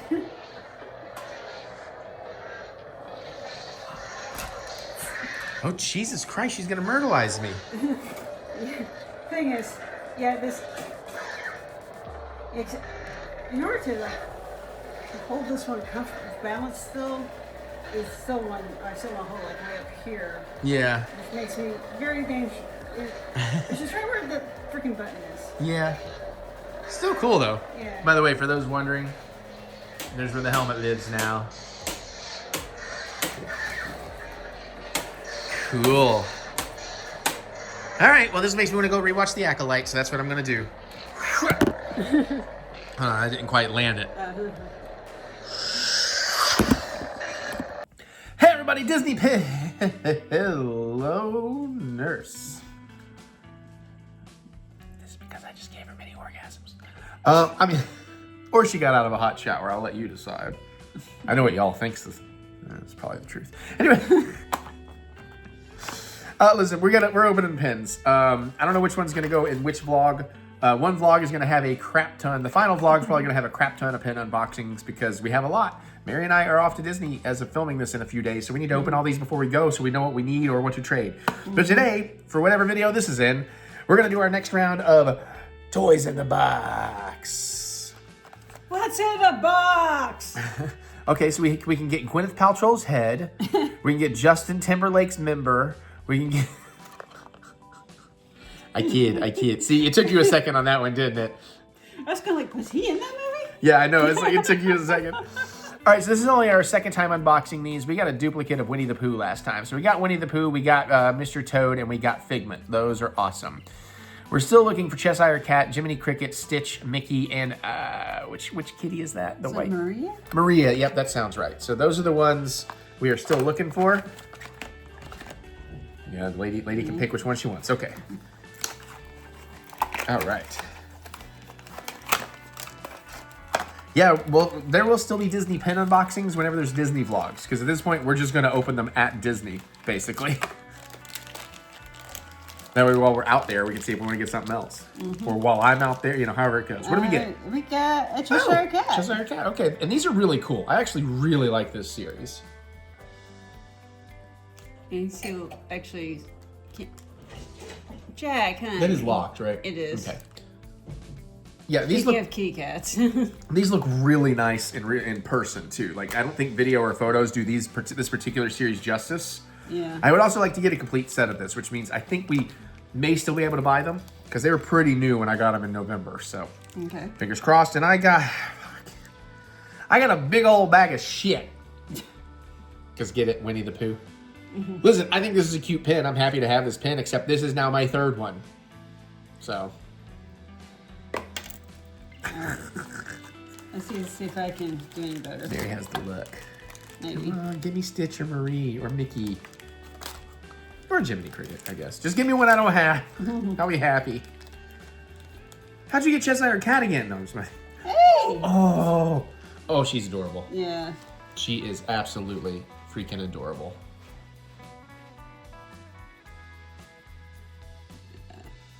That's awesome. Cute. That's awesome. All right. All right, well, Mary knocked out two we didn't have. I'm thinking I got a Mr. Toad just because we already have him and I know my luck. And we got... not Mr. Toad. We got Cheshire Cat. So yeah, I pulled nothing but duplicates. So that means we have to buy many, many more of these because we only have 5. There's 8. 1, 2, 3, 4. Yeah, there's 8. Well, we're definitely going to get at least one more round of these. Yeah, so we need Mickey, Stitch, and Jiminy Cricket. But hey, we got some cool pin trades. So if you're in Disney, look for them on the pin boards. They'll be gone by the time you're there, I'm pretty sure. Okay, so those guys go in the crossed off box, right? And these guys go out here and throw in the trade bag. All right, well, there you go. That's Disney pins. We're going to shoot some more for future vlogs or this vlog, or I don't know, but we just need to get them shot. Doesn't help we have a huge winter storm coming in. That's making all the prep work for trip big. I went out and I'm like having to buy thermals and stuff because Disney's going to be cold and everybody else is out there buying stuff too because everybody's going to lose power and freeze. I was like, can y'all get out of my way? I got a trip. I don't need no freaking milk. Yeah, it's just like, let's just hope we can get the fuck out of here. By Wednesday, we should be fine. To get to the airport and everything. That should be fine. Because the airport will be prioritized, you know. Anyways. More vlog. Hello, Julian. It's a hungry world. And I'm really thirsty for some alcohol. That was awful. All right, we're going to make a cocktail. This is more a Mary's choosing of a cocktail. A while back for Christmas, we got her this set of a whole bunch of various Baileys. Oh, there's even more salted caramel Baileys in there. And there's recipes on the back. But we're going to be doing this one.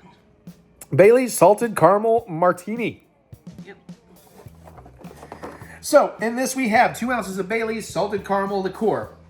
Mary's been chilling these in the fridge, but they're a little under 2 ounces, so we have 2 of them, because we're going to need that.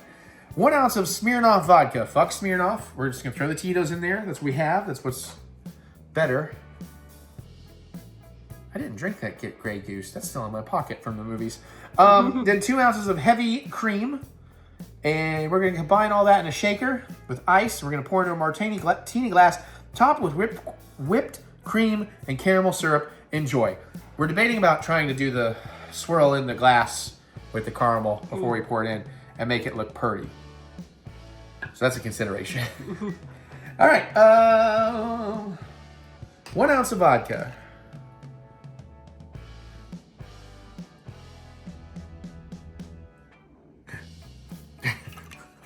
Gripping stuff.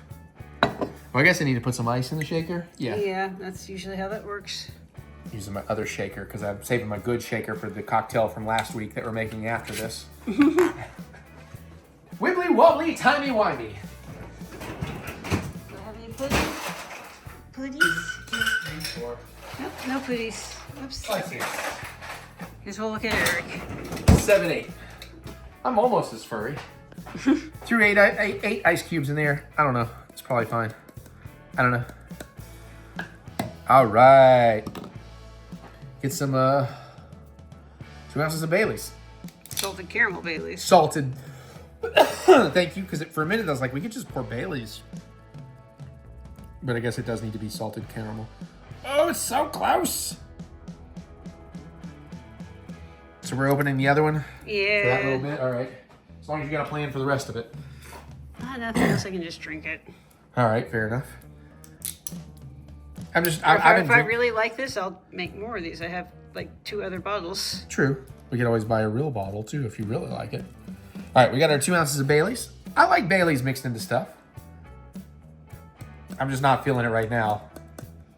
I am going to be trying this cocktail, of course. All right, then we need 2 ounces of heavy cream. Oh God, you haven't actually. I'm sorry. Didn't do the prep work, hon. Oh, good. Oh, do you need me to? Maybe. If you want it done cleanly, Well, perhaps. here. Hold on. Actually, no, I'm okay.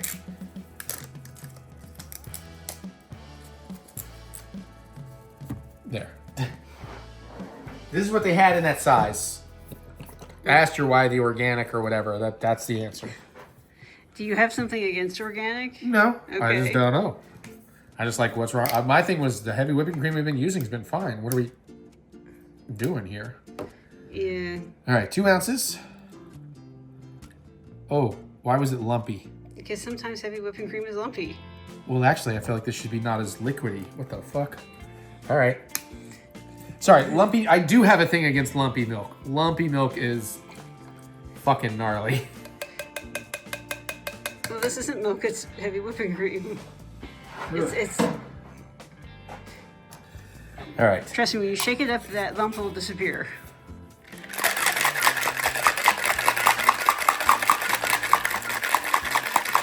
Aha, Jack. All right, I'm gonna put this away and get my. Oh, hey, Jack, when'd you come back up, buddy? He came up with me when I got the box. Okay, cool. Hi, Jack. Aww. My fingers out of the shot. Should I be concerned? Concerned about what? No, I think it's how it's made. I feel a groove on the stem to the thing, but it's not all the way around it. Caramel swirl first. With the Ghirardelli caramel sauce. I am no expert at this. If I fuck it up, I apologize. My first time. Ready? Here we go. Getting the starting point is going to be the trick for me, but I think I know what to do otherwise. Oh shit, nope. It didn't say how much caramel, by the way. No. No, I was just telling them, like... It's a topping. I think you're good. Shit. I mean... First time trying. Sure. Yeah. Got your drink leaking out the sides. Oh, it's really leaking out that side. That's why this is the lesser shaker. Oh, yeah.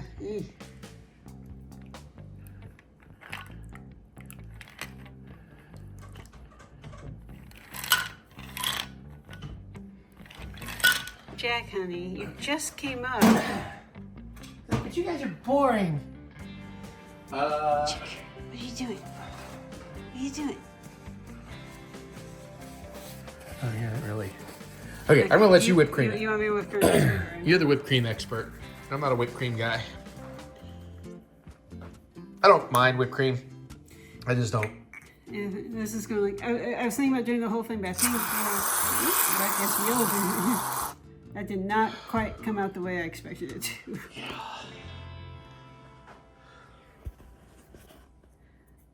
Okay. I was gonna say, you're not gonna. And then why not? Just a little more caramel drizzle here. Make it pretty. Come on now. Here it comes. Oh, your hand is shaking. Well, I have shaky hands anyways because my...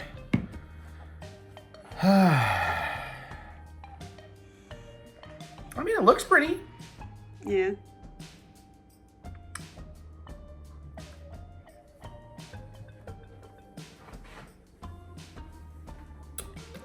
Yeah, that's good.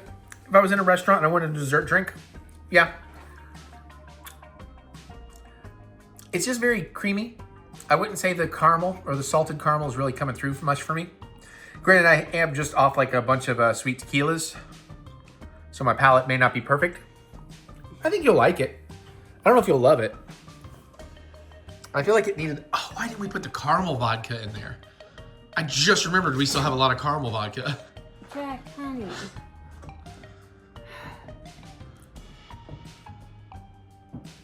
I think the caramel vodka would have taken it to another notch. Yeah. Jack. Honestly, I'm getting them on the, so they can see. So I'm kind of not mad. Not mad. We don't get mad at him. He just gets really excited to get back down there. But yeah, what do you think about that? It's more alcohol-y tasting than Really? I was expecting. Not maybe because I was drinking straight tequila. I'm not really getting the alcohol flavor of it. For me, it just tastes milky and creamy. You know, like a melted milkshake. I'm not really getting a lot of caramel. Not getting the salted caramel.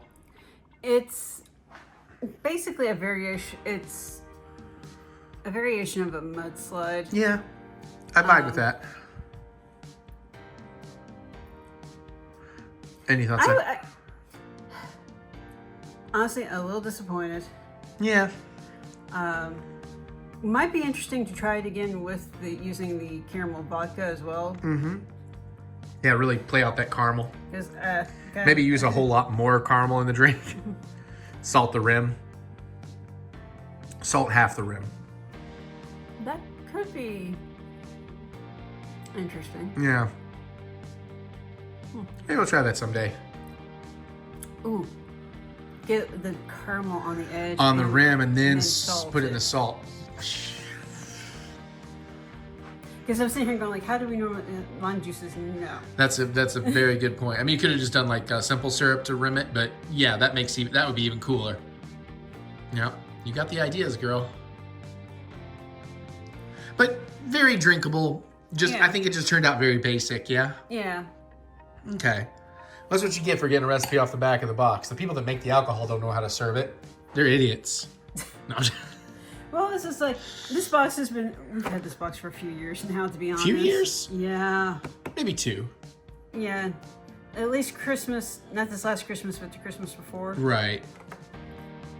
Well, that would put it a little over a year if it was the Christmas before this one we Yeah. just had, but maybe 2 years. I feel like it's been hanging around forever. I think it was one Christmas to last Christmas. I think it's only Yeah. been a year, but. Okay. Because she's also impossible to buy for. Sort of. I don't know. I do pretty good. I did pretty good this year. It's in the moment. This is cute. This is cute. This is way too much, but it's cute. And I'd already bought her a bunch of cool stuff. Matter of fact, when I was finally cleaning up my bedroom so I could play guitars and pedals in there again, I was like, oh, shit, I forgot on this other trip I bought her a whole bunch of other stuff. So I did well this year. We'll see how next year goes.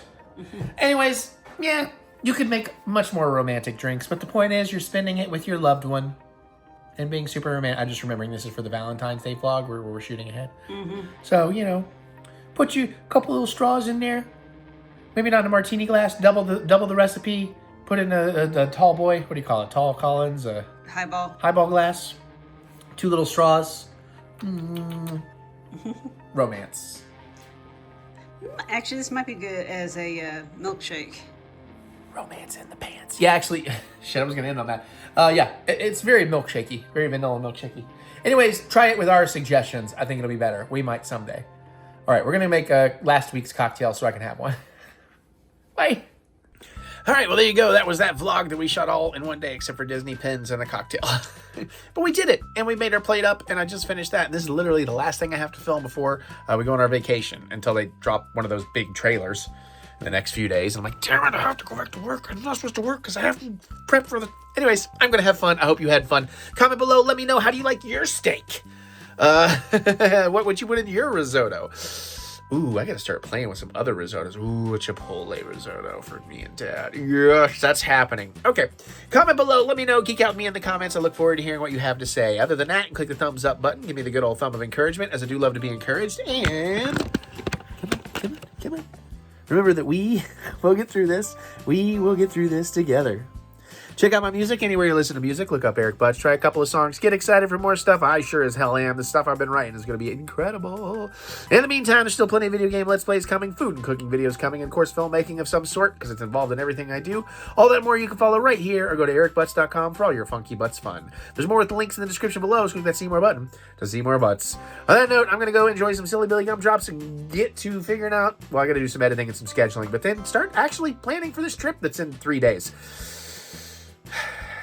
And then I'll live some more life and do some more stuff. I'll see you all later. Love y'all. Bye. Can't wait to go here. Oh, guys. Bye.